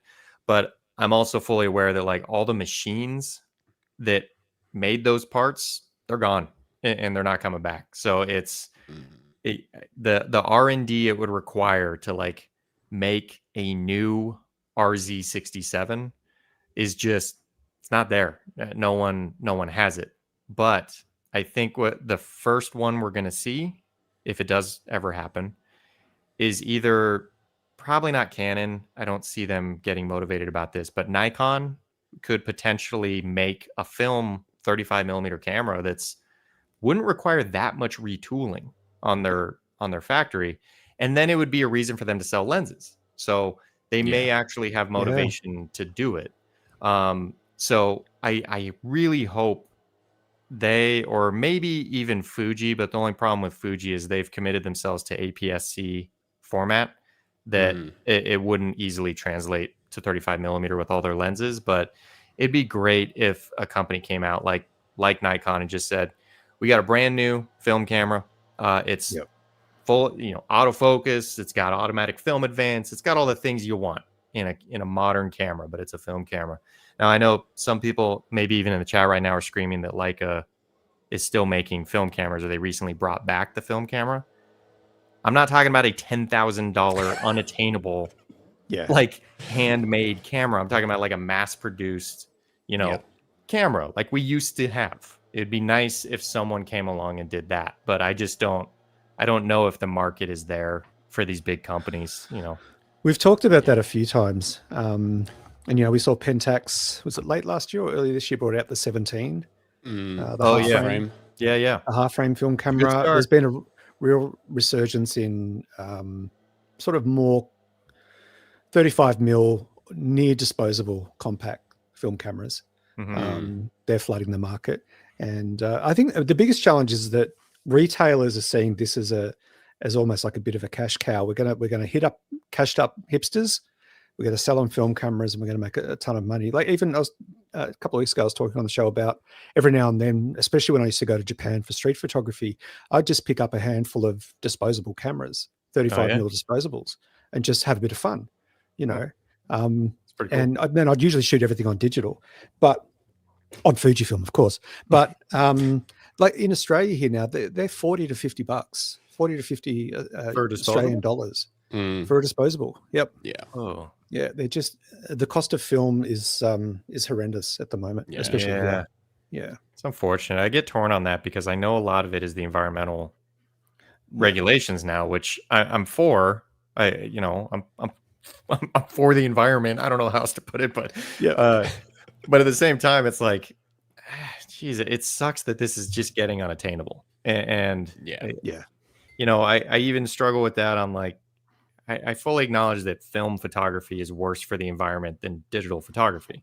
At least if you're not buying a new digital camera every, 6 months or something. Yeah. Because I mean, the e-waste is terrible. So like even factoring that part of it in, like I understand that putting a piece of plastic through your film and then putting it into chemicals is not the most environmentally friendly, but I love it so much. I don't want it to go away, and I don't want it to be so expensive that people can't get into it. I know some companies are trying to make an effort to make it more affordable. You got the kind of independent Cat Labs and Harman and companies like that are trying to make films a little more attainable for people. And we're also starting to see more, mostly 35 mil brands pop up in China, and they're putting out quite cheap options now. Lucky Film? Is it Lucky Film? I think it is Lucky or Lucky Star Lucky or Film? something. Lucky Something Film. like that. of Yeah. that one. We were like, hey, that's my name. Hang on, there's a comment here.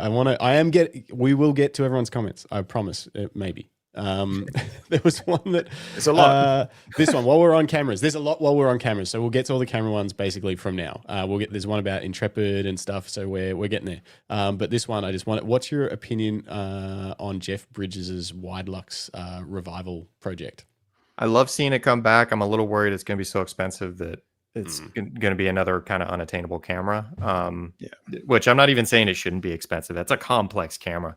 Those cameras. So I've worked with one swing lens camera. It was a Noblex that worked a little different. It was medium format, and so let me see if I can explain this. So you have a swing lens that goes across to make the image, right? The way the Widelux works is it just starts on one side and then swings to the other side.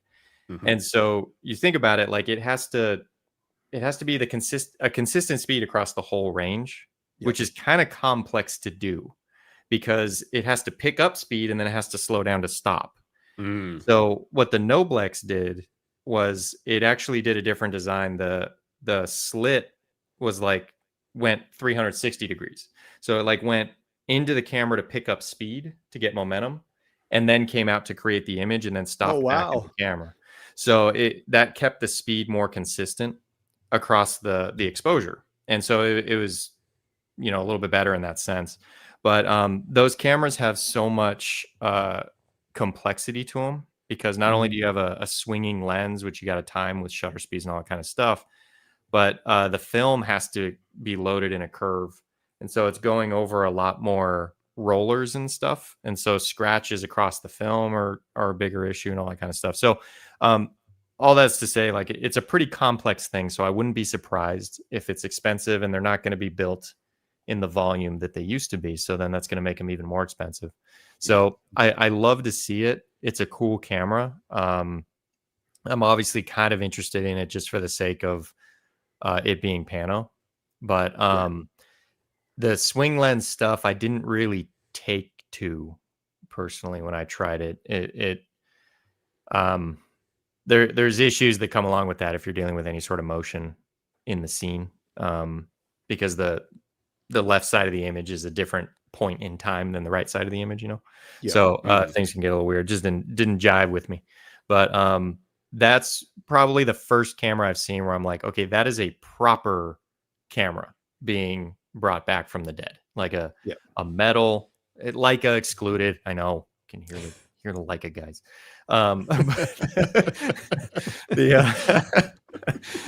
It looked like the first proper camera. Okay, this is a real metal thing with complex mechanisms that's been carefully made. It's not coming out of a 3D printer. So really cool to see that come to fruition.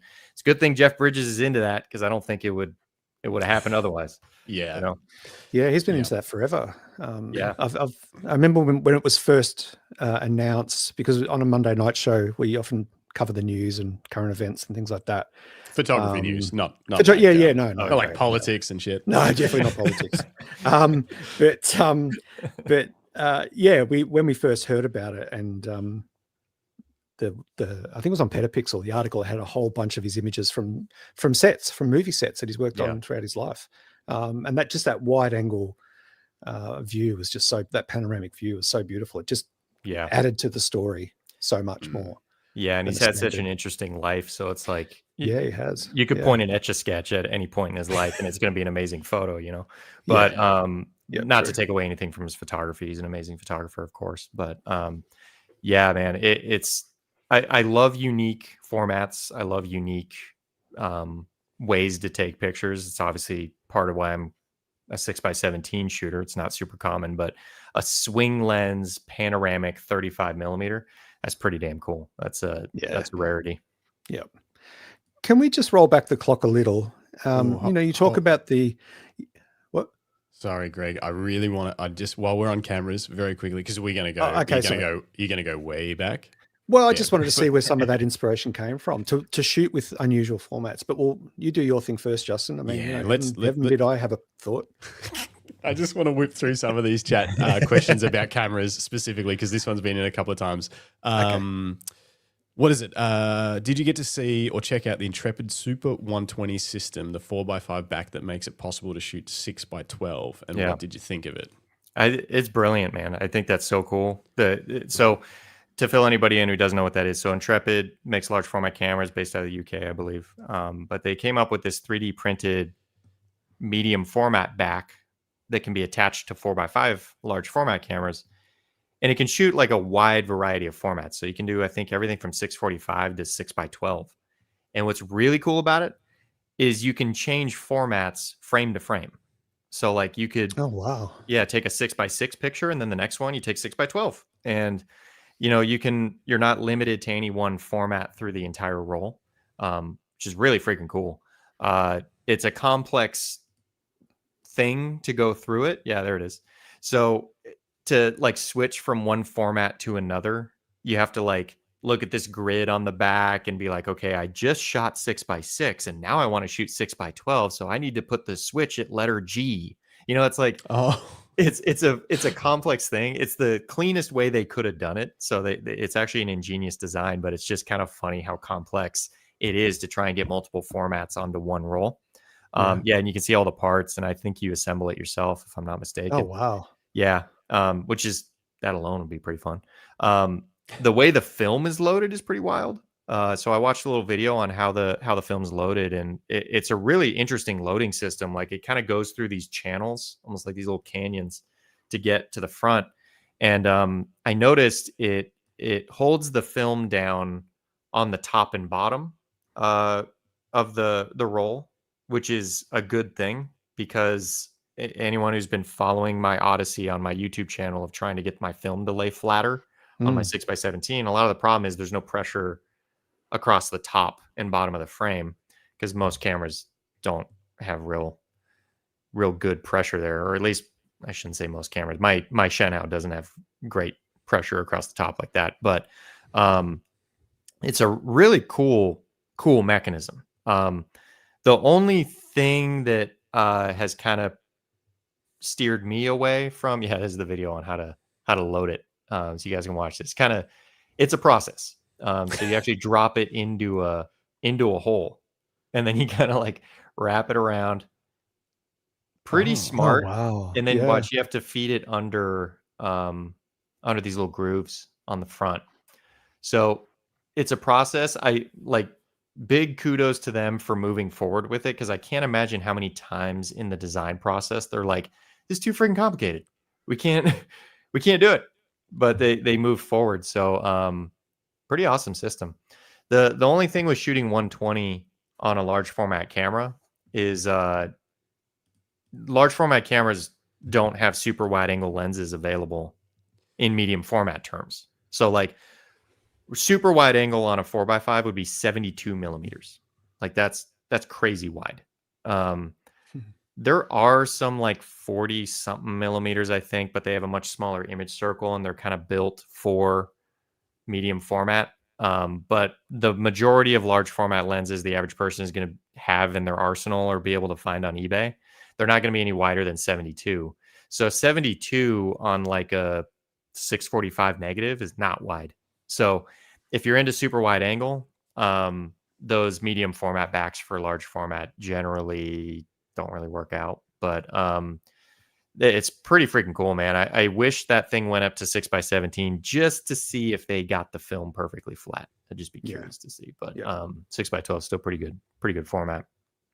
And I watched last night on one of your videos, the one with the beer gifting bro, and you were talking about you had some cut down pencils, that you slid under the film to create that tension against the back.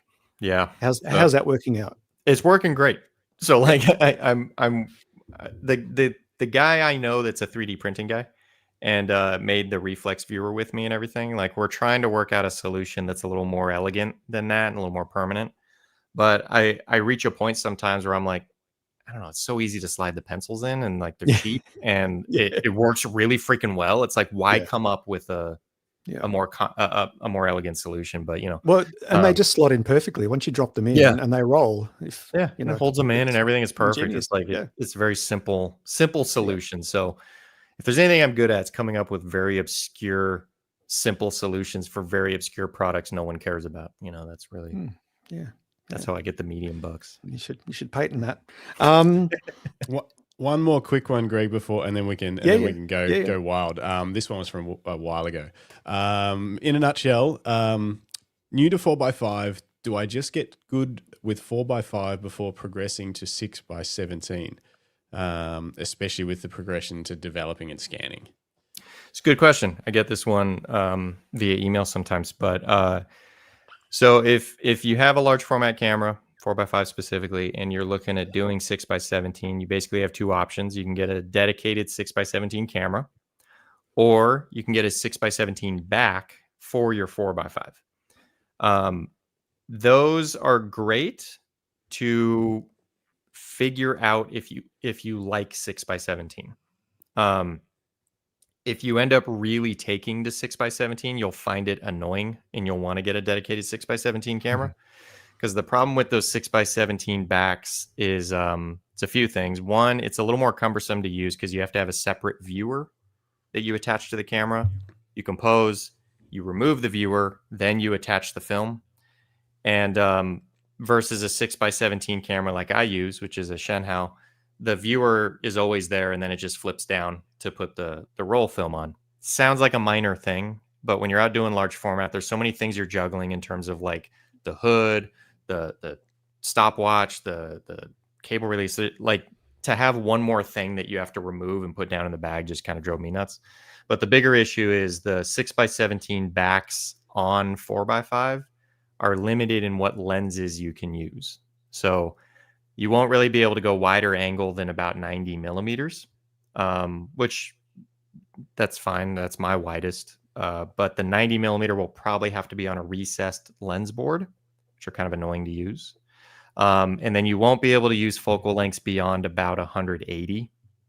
So if you have like a 210 millimeter lens you really love, you're not going to be able to use that on your 6x17 attached to your 4x5 because the opening for the back of the 4x5 is too small for the image circle to get all the way to 6x17. So super specific question with a super specific answer. But I would just say, if you want to get a 6x17 back just to see if you really take to 6x17, if it's worth getting the camera, that's a good option because it would really suck to buy like a $3,000 6x17 and then you're over it 2 months later. So I would maybe do that. Go on eBay, just get like a cheap Dei, I think is one of the brands out of China, and work on that for a little while, see if you like it, and then maybe get a 6x17 if you really take to it. Good advice. Very good advice. That's what I would have said. Yeah, same. Echoed my thoughts. So, Nick, one thing we do like to do here is we like to sort of unravel a little bit about your backstory. So we know where you're at now, and but where did photography start for you? Was it, did you have artistic parents? Did you have a mentor in high school or perhaps a teacher? Where did that all start? And when did you pick up your first camera? I picked it up when I was 13, or at least that's when I was what I would call a serious camera. It was an SLR. There was a class at my middle school, 7th grade, grade 7, as I think maybe you guys see over there. So year 7. Wanted to make sure everyone understood what I was talking about here. For some reason, we go from grade 6 to year 7. Oh, really? Yeah. Why? I don't know why. It's just after, so it's year 7, year 8, year 9, but it's grade 5, grade 4, grade 5, grade 6, then straight to year 7. So like in high school, it's grade 9, grade 10, grade 11, grade 12. And 12. Yep. Okay. Oh no, year. Well, year. It's all year. Oh, sorry, year. Year 10, year 11, year 12, finish school. So because we basically have primary school up until grade 6, which is when you're 12, usually, depending on when you started school or whatever. Mm-hmm. And then when you're 13, you usually go to a different campus, high school for us, and that's year 7. Sometimes 7 all the way up to 12, and other schools are like 7 to 10, and then the last 2 years are on another campus again. Year 11 and year 12 are like more senior high school. Yeah. Would you guys have a different breakdown, I think, to like when you move sort of into middle school, high school, or whatever it's called, junior high? What? Yeah, how does that work? Yeah, we actually call it both, like middle school and junior high. I think there's a technical difference between them, but I don't know what it is. But like, so I went through 6th grade in elementary school, and then just 7th and 8th at middle school, and then high school was 9th through 12th. Right.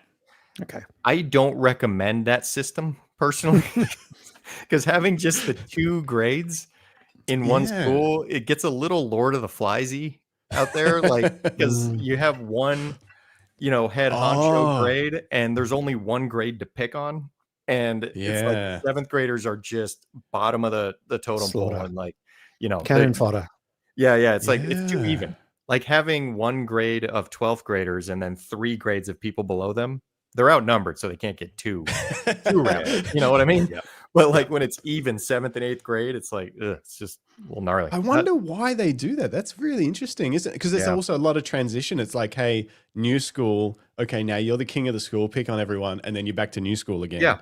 100%. Back to the Terrifying. Bottom. I remember specifically. I know we're getting off track here, but I remember specifically they had an 8th grade graduation for us. Really? Yeah, and there's this whole ceremony. You're outside. It's hot because it's summer for us and everything. And like, it's this big to do about you graduated 8th grade, and like I was in such a sour mood that day. I was so pissed off, and like it took me a while to figure out why I was pissed off, because it does take me a while to figure out my emotions. But my parents were like, "What's wrong? Why are you so mad?"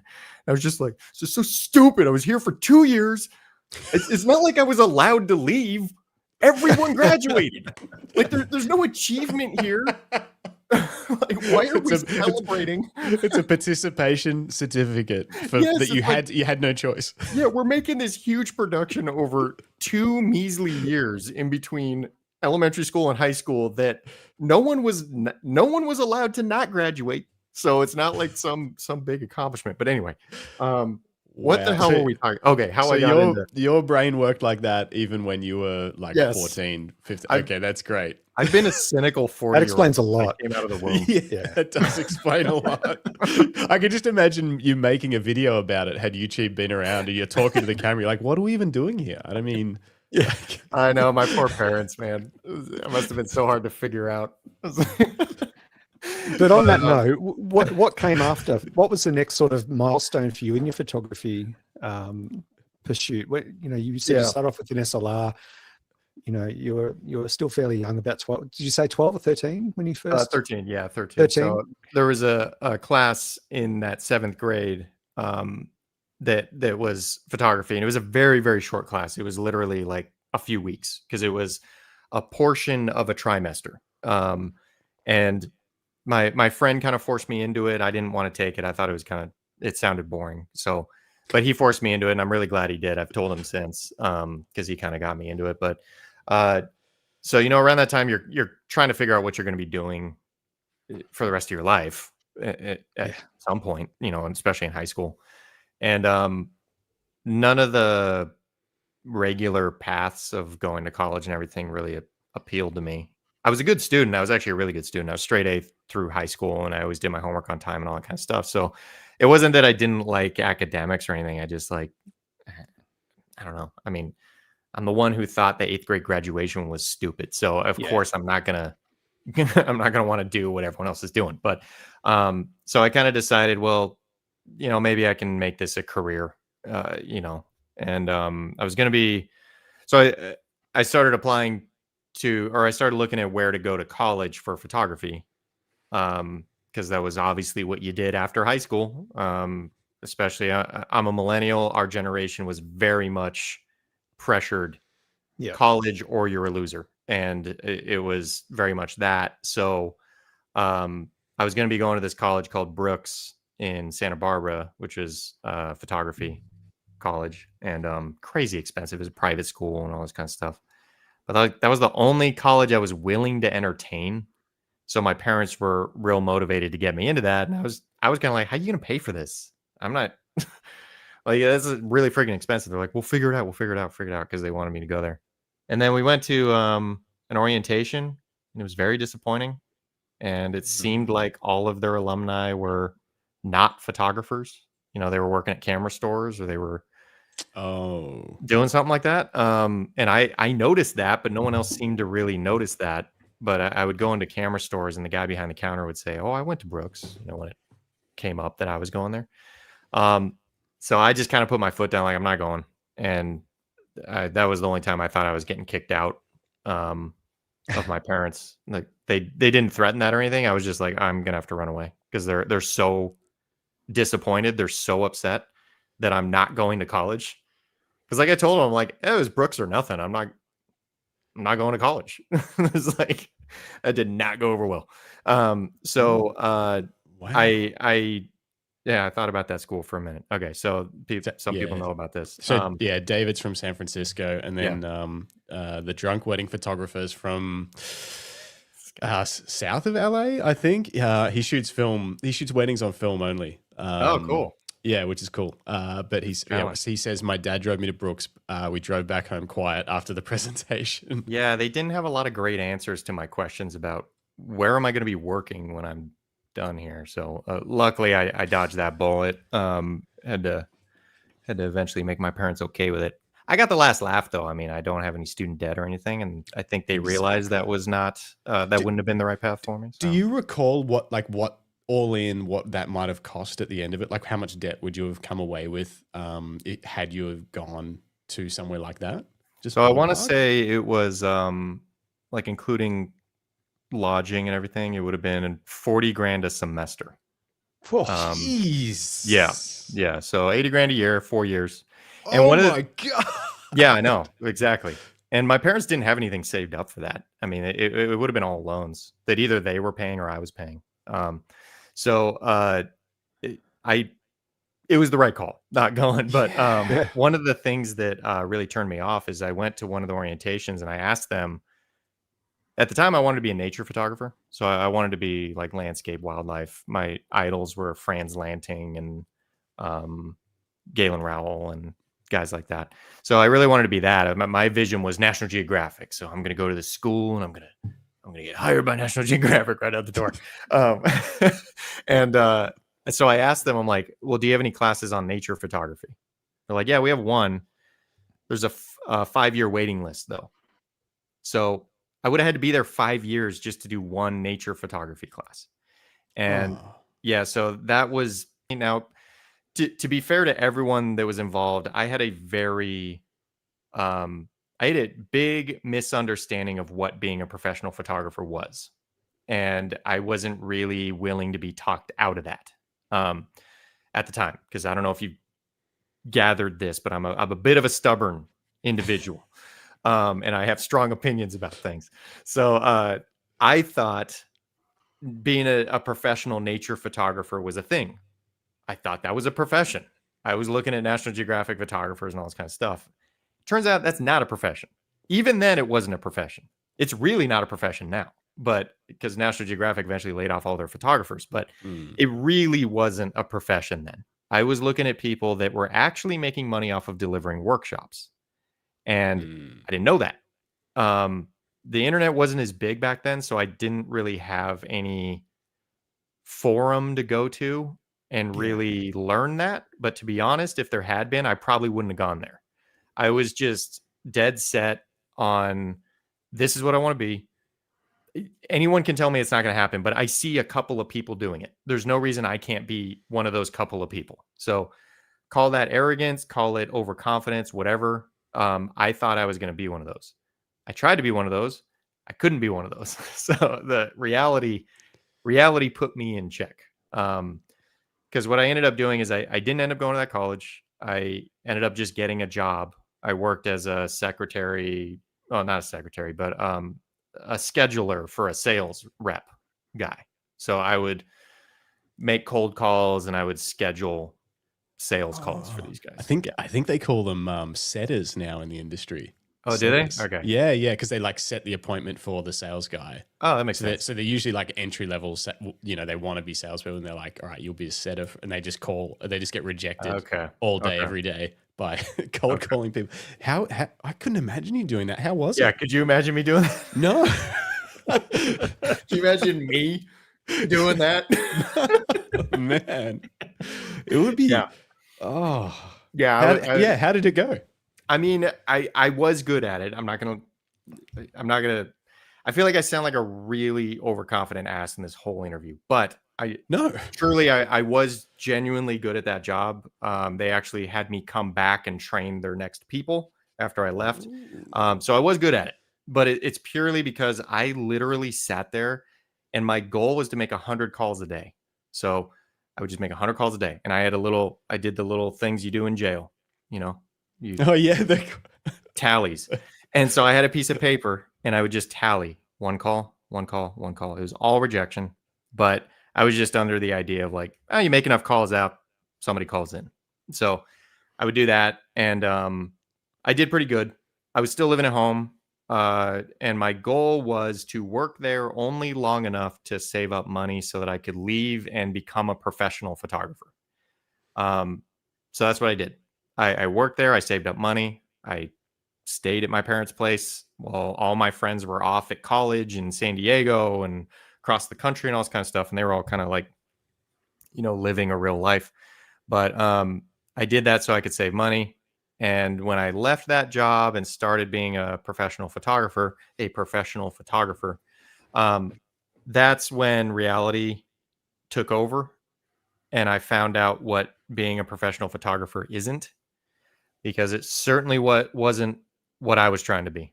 I was trying to sell my crappy sunset photos on my website, and I thought I was going to sell stock photography for one, which isn't much of a thing anymore. And it's all micro stock now, which photographers get pennies for a sale. But I was right at the tail end of when stock photography was an actual career. So like Art Wolf, for instance, he was one of my idols. He's nature photographer, traveled all over the world, shot a little bit for National Geographic, but he made most of his money off of stock photography. So he would go to Africa, take pictures of animals, and then he would have that on a catalog, hoping that someone would come along and say, hey, we're making a book about Africa and we need a picture of a leopard. And then they would pay him for that picture of a leopard. And back then, when photography was actually not that many people doing it, he might get a couple $1,000s for that picture, But then digital cameras hit the scene, micro stock agencies hit the scene, and suddenly there was no money in that anymore because too many people were doing it. A lot of people were working a day job, as a doctor or whatever, and they had this expensive camera, and then they would go on vacation, take pictures of leopards, and then they would put it on this micro stock, and they're like, hey, I got 25 cents for my picture of a leopard. That's pretty cool. And it's like, because they're not trying to make a living out of it. Yeah. So that kind of hollowed out the market on there. So I was chasing this career that didn't exist anymore.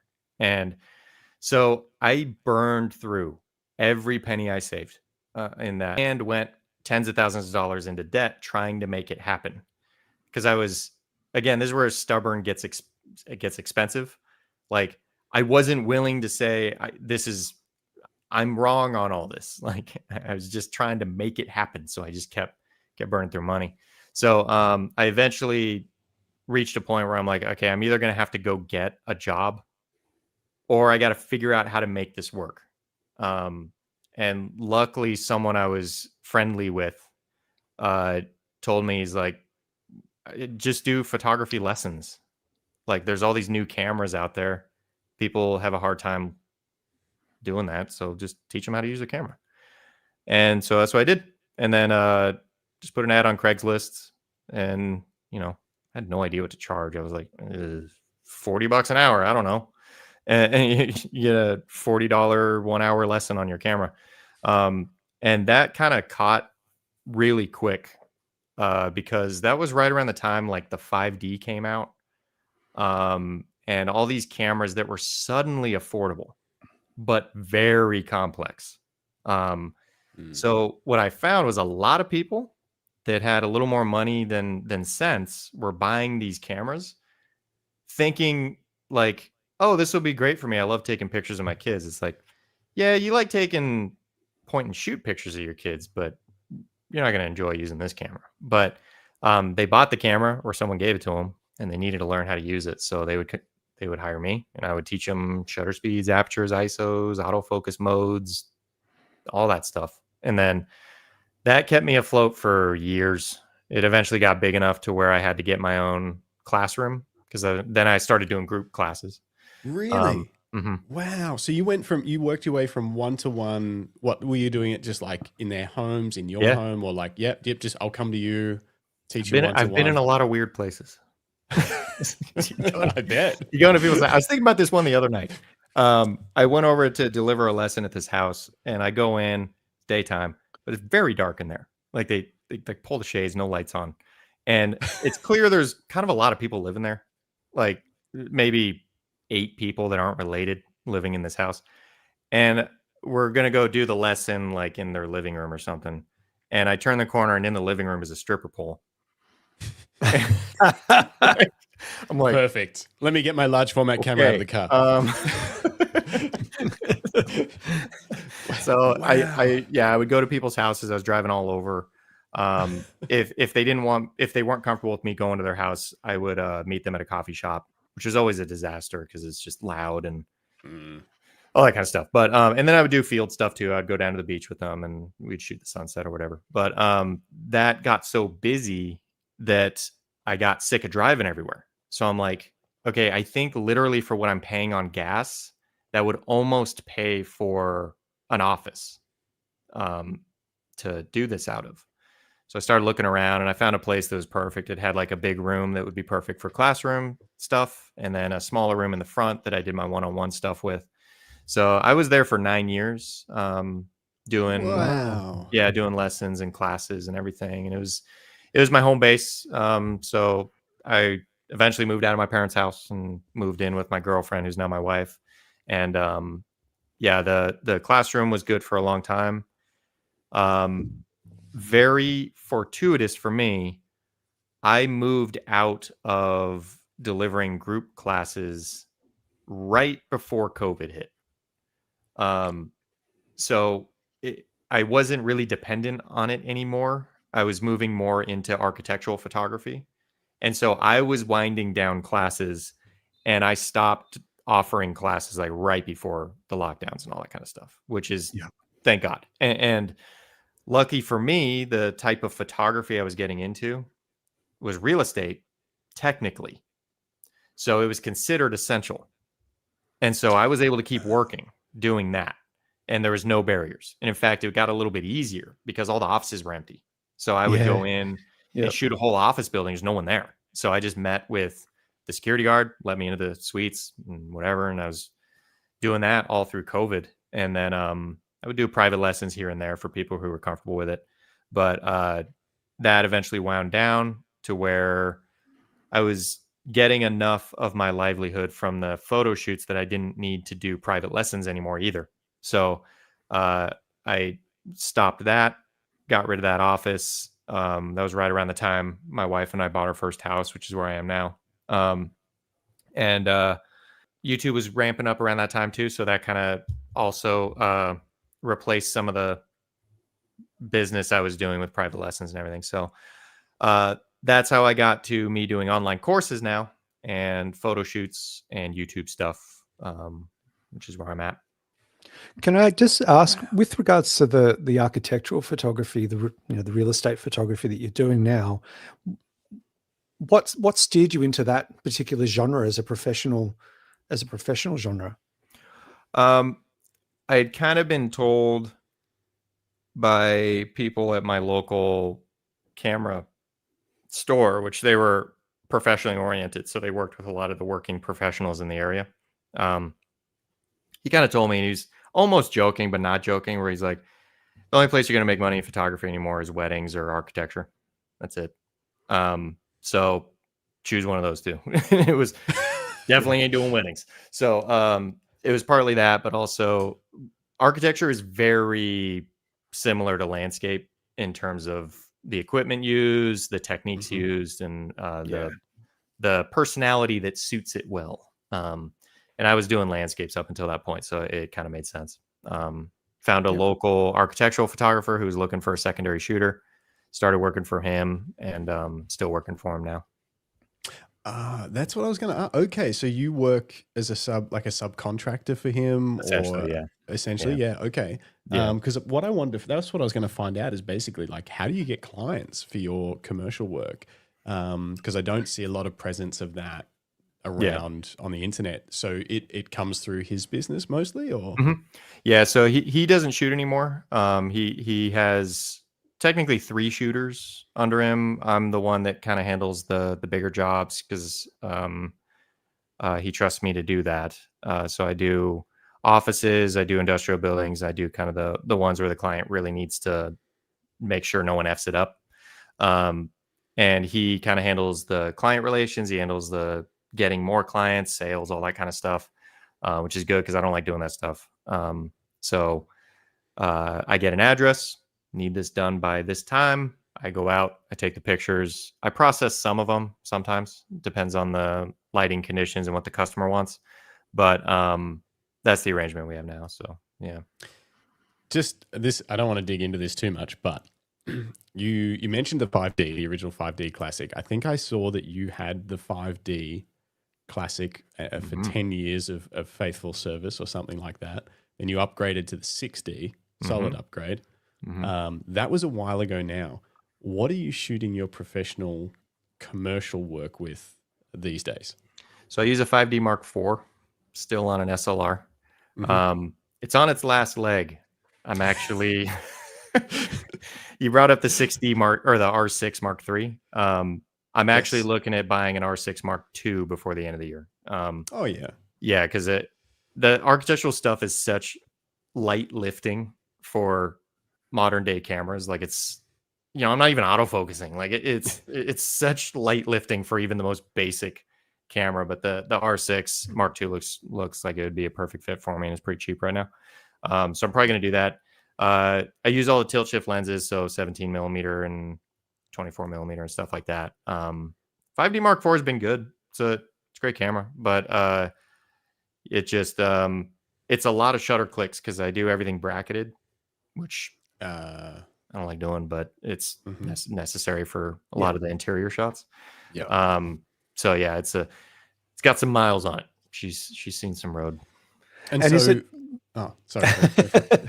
I was just going to say that the desire to move up to mirrorless to the mirrorless mount, that doesn't entice you. Is that because you'd rather get the most out of the gear you've got and they do the job? They're just a tool, or is there another reason? Yeah, I mean, digital stuff, partly because digital cameras don't do a whole lot for me like film cameras do. Like I'm super excited to get a new film camera, even if don't need it. But digital camera, it's kind of just a means to an end. And when it becomes a business, everything is just like a return on investment cost benefit ratio. So it's like, okay, I could spend $2,500 and I'm going to have to get an adapter mount and all this kind of stuff.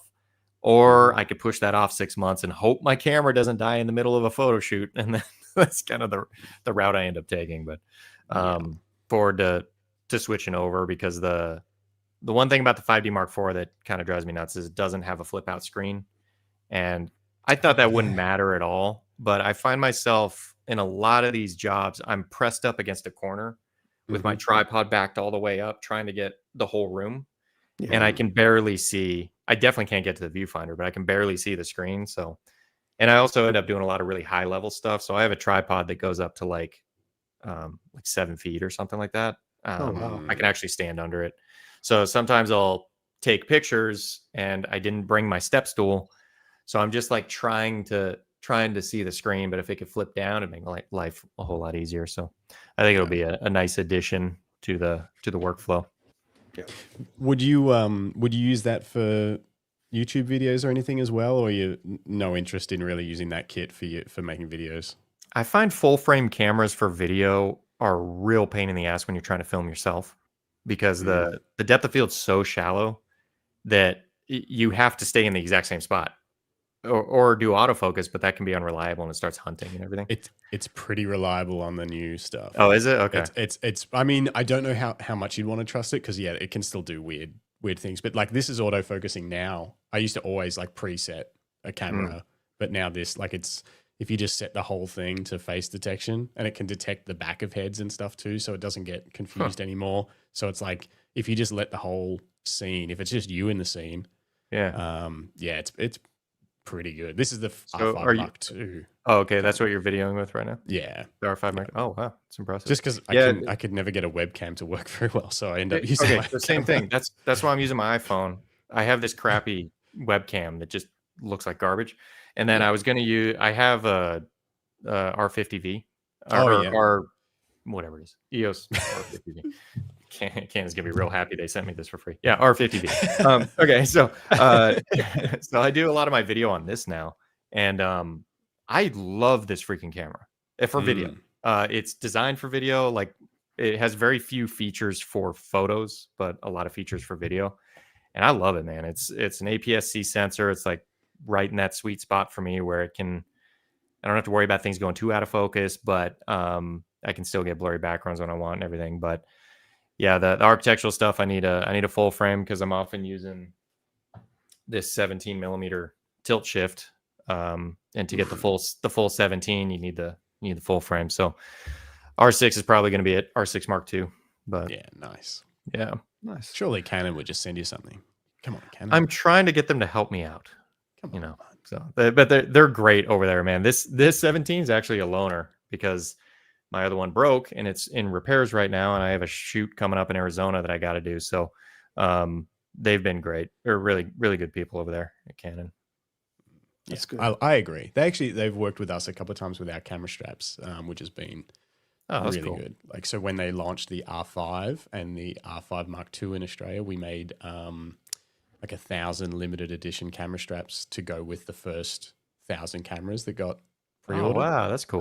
We haven't worked with a dude. Have you got one? Yeah. Did it have their logo on it? Yeah. Nice. Surprised a company that big would do that. That's pretty cool. Like going with a kind of niche camera strap. Seems like they always want their big, huge Canon logo on it, you know. And also with the IM system, the IM3 launch, Australasia. Oh yeah. Made a bunch of limited edition straps for that too. Huh. That's pretty cool. You guys got good relationships down there.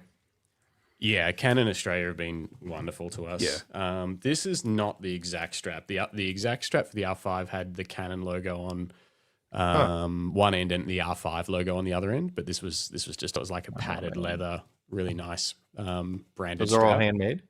Oh yeah, handmade in this town where I live, Bendigo in Victoria. Made 1,000 of them? Not handmade. We have some machines. Okay. Like, well, no, I know, but it's not like hand cut. It's not like cranked out of a factory in China. No. They're made here. Made here in Australia, but we have sewing machines. We don't use needle and thread. I assume that's why every strap has the Aussie made logo, which Justin had to pay money to become a part of.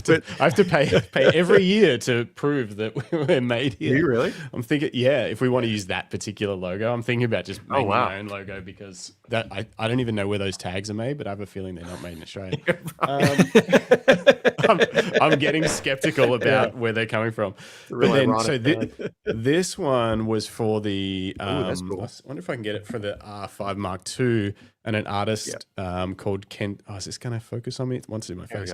Kentaro Yoshida made this wave artwork, which was very complex for it. It's like pressed into the leather with a white foil, so it's like. So you have to make a die, or yes, I don't know what you call it, but okay. Jeez, a die, like a plate, like a reversal plate that presses into it. Wow, that's an undertaking. That's impressive. Yeah, it was awesome that Canon, they approached us to work with on both those projects, which is epic. And that then they're willing to work with, they're working with this artist to make the artwork. They're working with us to try and make the product. Like they're for a very big company and what is probably sometimes seen as a maybe more technical of the camera companies. There's a lot of good people there and they like doing cool stuff like that. Yeah, that's cool. It seems like they're moving a little more that direction too. It's just kind of, I would imagine like the vibes are becoming a bigger ingredient to people's purchases. You know what I mean? Yeah. So That's it's what I like, was saying about the packaging. Like, yeah. you know, for something Yeah. that might cost them an extra $5, $10 or whatever at the at production level could, you know, really change the way you feel when you open the box with a new camera in it and you don't feel like because we no longer just look for the product to do what it says it does. You know, we're looking for that whole experience. Yeah. Especially in this economy where we're forking out, you know, huge amounts of money for these products. It doesn't hurt to just put in a little bit of effort. And all the products are so good. So it's like, you know, it's why like would you compromise? You're not really, like, am I really getting that much more in technical specs going from this brand to this other brand? Like everything's so good. It's like, you're not really going to buy a bad camera. So if you can add cool things like that, where it's like, oh, we got this special bespoke strap that, you know, you're not going to get with any other purchase. That's pretty cool. Yeah. It's awesome. Like when we're out and about and you see someone with one, they're like, oh yeah, it's like a little. I'm like, that's cool. It's like a little secret handshake. Yeah, exactly. Yeah, it is. Yeah, you got a little burst of pride in the chest. You know, like it hits you in the feels. A question that popped up earlier much earlier in our conversation today was about. I think it was about, you know, do you carry an everyday carry camera? There was that and if question, so, what is it? Is it a film camera? Is it a 35, or is it a small compact digital? Do you have an everyday carry camera? Much to my own dismay, I don't. So I've talked a little bit about this on my channel, but I desperately want to be a person who photographs his life and photographs scenes and does street photography and stuff like that. This many years into it, when did I get into it? 23. So I'm like 25 years into it. I can't get myself to do it. It's just not in my nature. Like if I'm not in photography mode, I'm not in photography mode. And if I'm in photography mode, I'm all in on photography mode. So it really kills the vibe of being out, like just trying to enjoy life with my wife or something. So I don't, you know what I mean? Like if I get obsessive about a photo I want to take, like I'm too slow, I'm too getting into it and everything. And it's just not the right thing. I almost feel like I should have been a painter or something, but I'm not skilled enough to be a painter. Like I'm not good enough to be a painter, so I have to do photos. So I want to spend a ton of time on one photo. And I know that's not everyone's cup of tea, but it's how I can't find any other way to do things. Like I'm at my happiest when it's like, okay, you have the whole evening to go take that one photo. And that's when I feel like I make my best work. So whenever I've tried to do, I don't know what you'd even call that, lifestyle life photos or whatever, I don't succeed at it. I appreciate the quality over quantity thing. I don't know that that's necessarily true, but the one time I do take photos much more casually, and I really enjoy it, and I actually really like the results, is I do trips with my brothers occasionally. I have two older brothers, and then we have a friend who's kind of an honorary brother because he's very close with all of us. So we've done these trips, and I bring a Canon EOS 1V, which is like their flagship film camera just before they went all digital. I've got the 1N. Okay.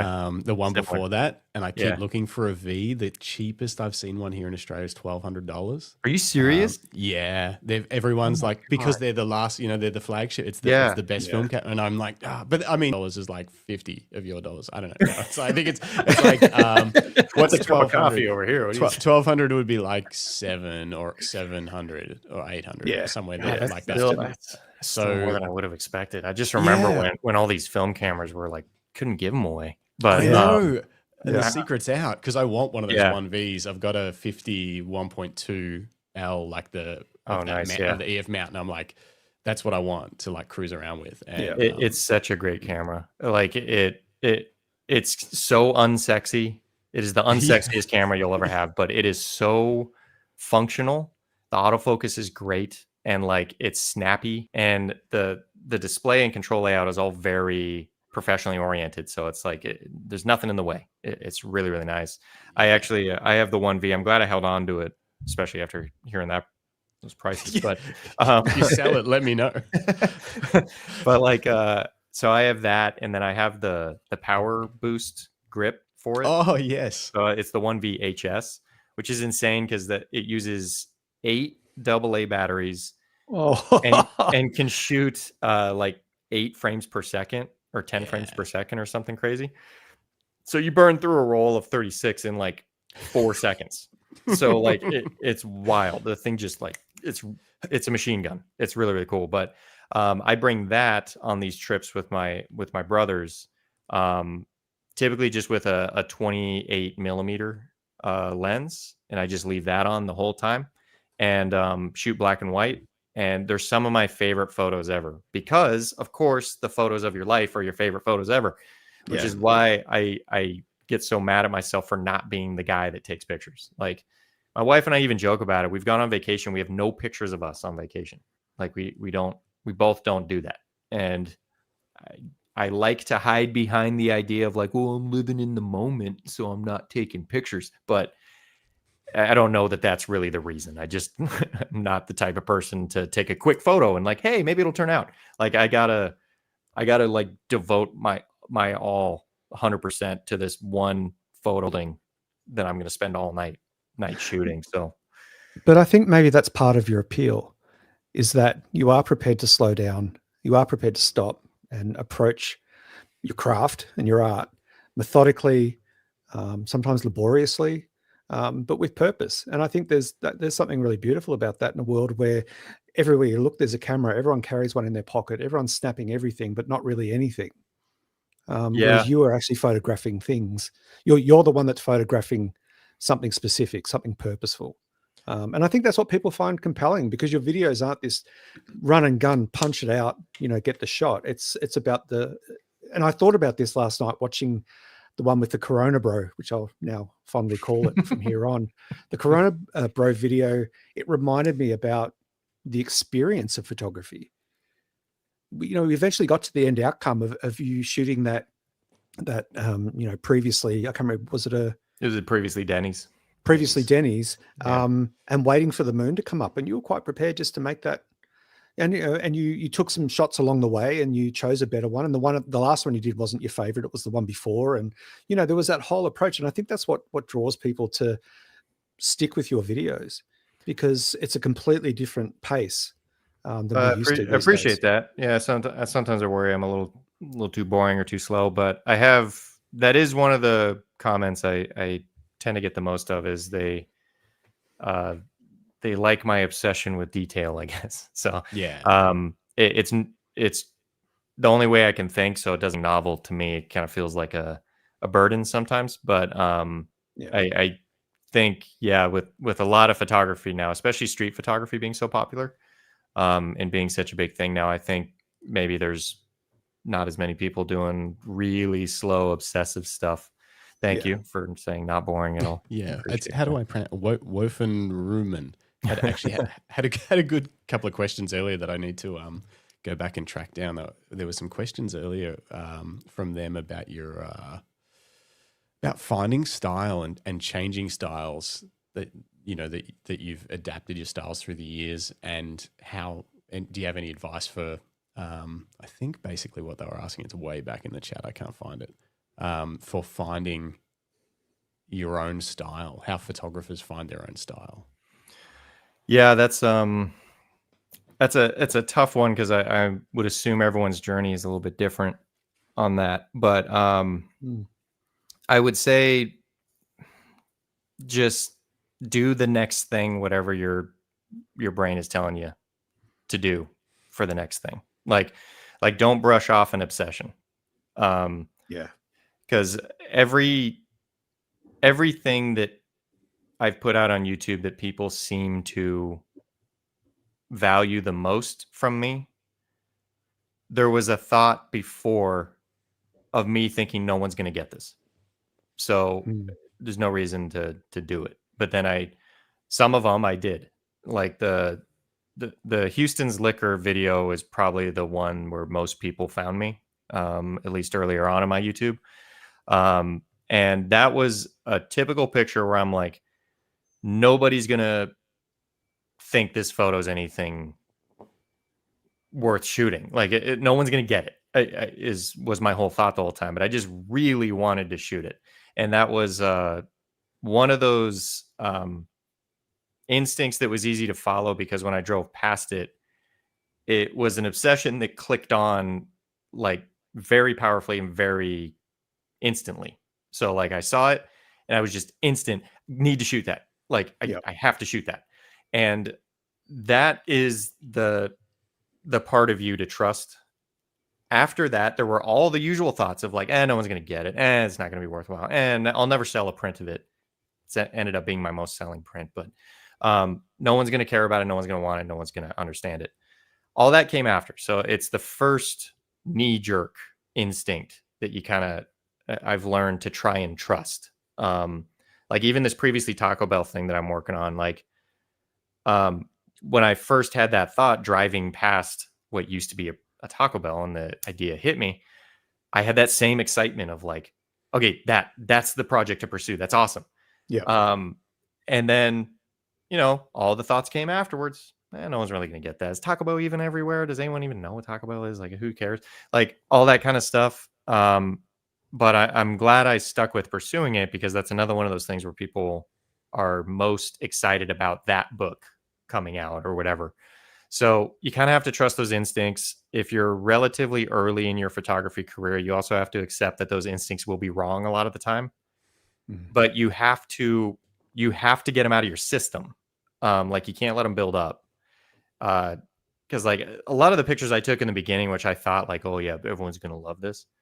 They're some of the hackiest photos you can imagine. I look back on it and I'm like, dude, thank God YouTube wasn't around then. Because if I was sharing these on YouTube at the time, I would have gotten torn down, and rightfully so. So it's tough in the beginning because your instincts will be wrong on some things, but you just have to keep pursuing them. And then you have to get them out of your system. So whether that's fully whether that's actually pursuing it or just putting a period on it, like, nah, never mind. Like, just get it out of your system so that your brain can move on to the next thing. Because I have had projects like that where I get real excited about it, and then I maybe try it once and it's not really feeling right. And then you have to really make that hard decision of like, nah, that's done. No. And then you move on. But it takes time. It takes a lot of patience, because who knows what that journey is going to be. And it does tend to take a while. But and you've also got a lifetime of mistakes to learn from ahead of you. Yeah, absolutely. And that can change your path as well. Yeah, it's still evolving. I'm nowhere near developed, like, period. I'm done. It's still evolving, and that's the excitement of it. I hope I don't all of my work anytime soon. I want more to pursue later, and that's really the fun of photography, as everybody knows, is like the next photo. So as long as I have another photo to chase, then I think I'm going to continue pursuing it. So that pursuit of style, I understand the urge to try and steer it, because I do that and I have done that, but it'll find you. You just have to kind of listen, to what your instincts are. Sage advice. I love that advice, because there's a couple of things at the moment that I want to pursue, and I've been holding back on them because they cost money. And now I'm like, cool, Nick said I should just go for it. I should definitely camera converted to full spectrum so I can do infrared. Yep. Nick said if you've been thinking about it, you just got to do it. So I'll do that. It's in your best mental health. You have to. Exactly. He gave me permission, he said.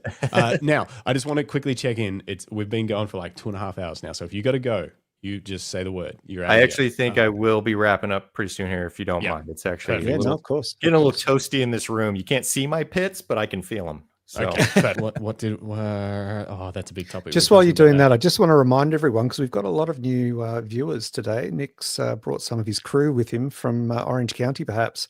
But if you are new to the Camera Life podcast, we do this twice a week, every week. We go live every Thursday morning, 9 a.m. Australian Eastern Time. So you'll have to do the math or the conversion for your time zone. And we interview an amazing photographer. We learn about their craft, their history, their inspirations, and what they're working on these days. But we also go live every Monday evening, 7:30 p.m. Australian Eastern Time, where we have our random photography show. And our random photography show, again, is live, and we interact with our chat, and we talk about the news, what's been happening in the photography world, what projects we're working on, and we also review your images. That's right. You can send us your images, and we'll talk about them live on the show and pay homage to what you've achieved. But you're only going to know about those things if you, firstly, give us a like on this episode. It'll make Nick feel all the better for doing a second podcast in Australia, and also hit subscribe, because it helps us out a lot. And we're currently on the trajectory to hit 2,000. We hope to hit 2,000 subs by the end of the year. But yeah, if you've got itchy trigger fingers, just hit that subscribe button. Costs nothing. Thanks. That's right. Good promo, Greg. All right, I've read through all my questions. I didn't get through most of them in this episode because we talked about all sorts of other cool stuff. So I can't even. They're all too big to even talk about. I'll come back anytime. Don't you worry. Exactly. We might have to do it. We'll have to do a part 2. But and just a side note, I also saw a couple of calls to get Nick over for BFOP next year. Oh yeah, get him over for the festival. For what? Cost a bit. The Bright Festival of Photography. It's this big annual photography event that's held in Victoria, in regional Victoria, in the township of Bright. And what did we have? We had like 50 workshop instructors over 3 days. Ooh. 50 workshop instructors, all of the industry reps from every leading brand. Even Leica showed up. And 600 They don't allow me in their tent. They want to get out because I can't speak their language. Yeah, maybe. Anyway, all right. This is a real quick question. Do you have? So you went overseas on to Spain. To Spain and stuff? Yeah. So which was kind of like an organized trip. You don't do a lot of international travel by the looks of it, from what I can see. Do you have any like locations on your dream travel list, or is it just not something you're that into? It's for photography. It's something I'm not that into. Which I don't know if I should feel bad about that or not, or like I'm an ugly American or something. But there's so much I want to shoot here of just like the little podunk desert towns and all that kind of stuff. And I haven't even explored the Midwest and, you know, the Great Plains in the US and all that kind of stuff, which I really would just love to drive around and take pictures of. That I don't think much about international travel. For recreation, there's definitely places I want to go. And I really loved England when I went there with my wife, and you know, Italy, all the usuals. I'd love to see all that. I get pretty turned off by tourist destinations, which I know I'm sure a lot of people do, but like I want to see those things. I would love to see the Colosseum, but I don't want to deal with the crowds, so I just got to settle for like, Google it, get a good look. print page, frame it, Google Earth, and drop the little man there, and be like, oh yeah, that's what that. It's the same. It's the same. How different is it really? But I would love to come to Australia. I mean, everyone I've talked to from there just seems like people I would get along with, you know, and it seems like a kind of culture I'd get along with and feel comfortable in. But New Zealand, of course, all those areas. International travel is a little tough for me because I can't sleep on planes. I'm too big. So it's how tall are you? I'm 6'2". Oh, okay. Yeah. So it's a little cramped, and it's kind of hard to face down a 12-hour flight. But yeah, it's I know there's a lot of great things to see out there. I really I'm trying to buckle down and learn Spanish. It's very slow going for me, but there's a lot of like South American countries I'd love to be able to go through kind of comfortably and feel like I can speak the language and not be an ugly American that's just asking if everyone can speak my language because I'm visiting their country. You know, so I'd love to do something like that, but we'll see. Yep. Amazing. Yeah. Okay. Yeah. Well, that was everything else. Oh, so traveling, that was the thing. So traveling for you, like pain in the ass if you're going to fly with your kit.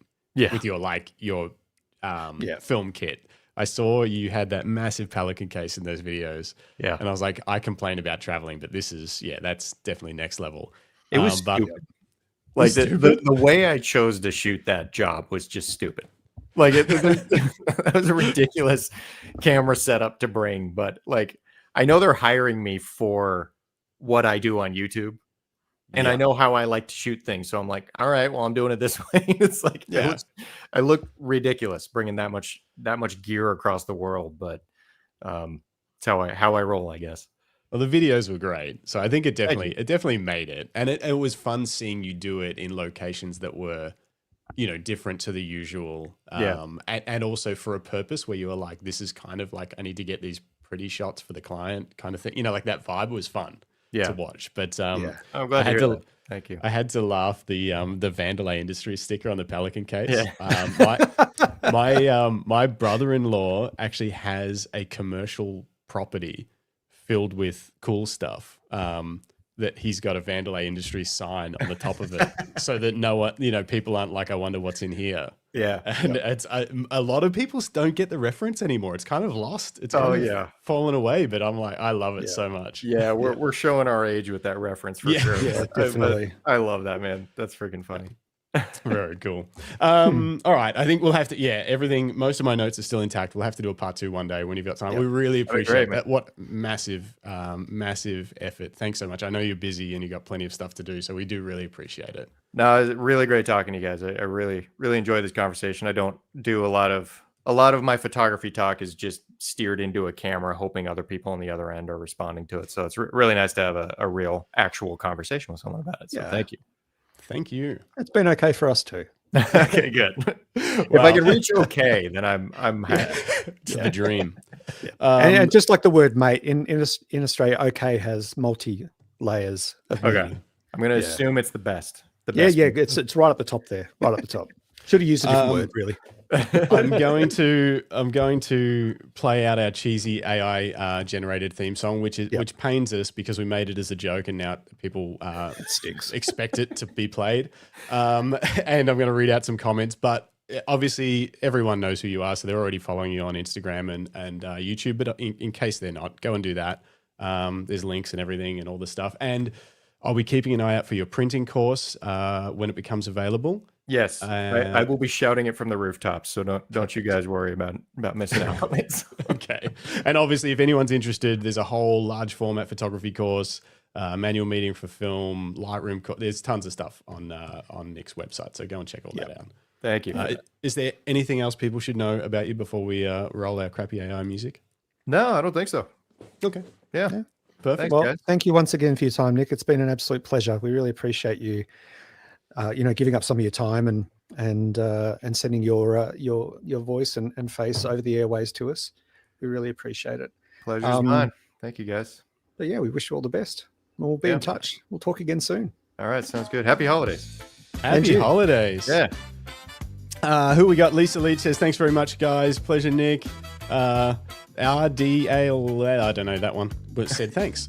David Dare Parker says, just subscribe to your channel, Nick. Great podcast, fellas. Legend. Rodney Nicholson, great show. Matt Palmer says 6'5" and flying sucks. Yeah, that would suck. Dennis is coming through LA in April. He might try and track you down and do some large format light painting. Everyone, great. Yeah. Great for everybody to be here. Thank you. Yeah. Thanks, everyone. We'll see you Monday night, 7:30 p.m. Until then, be safe. Be safe.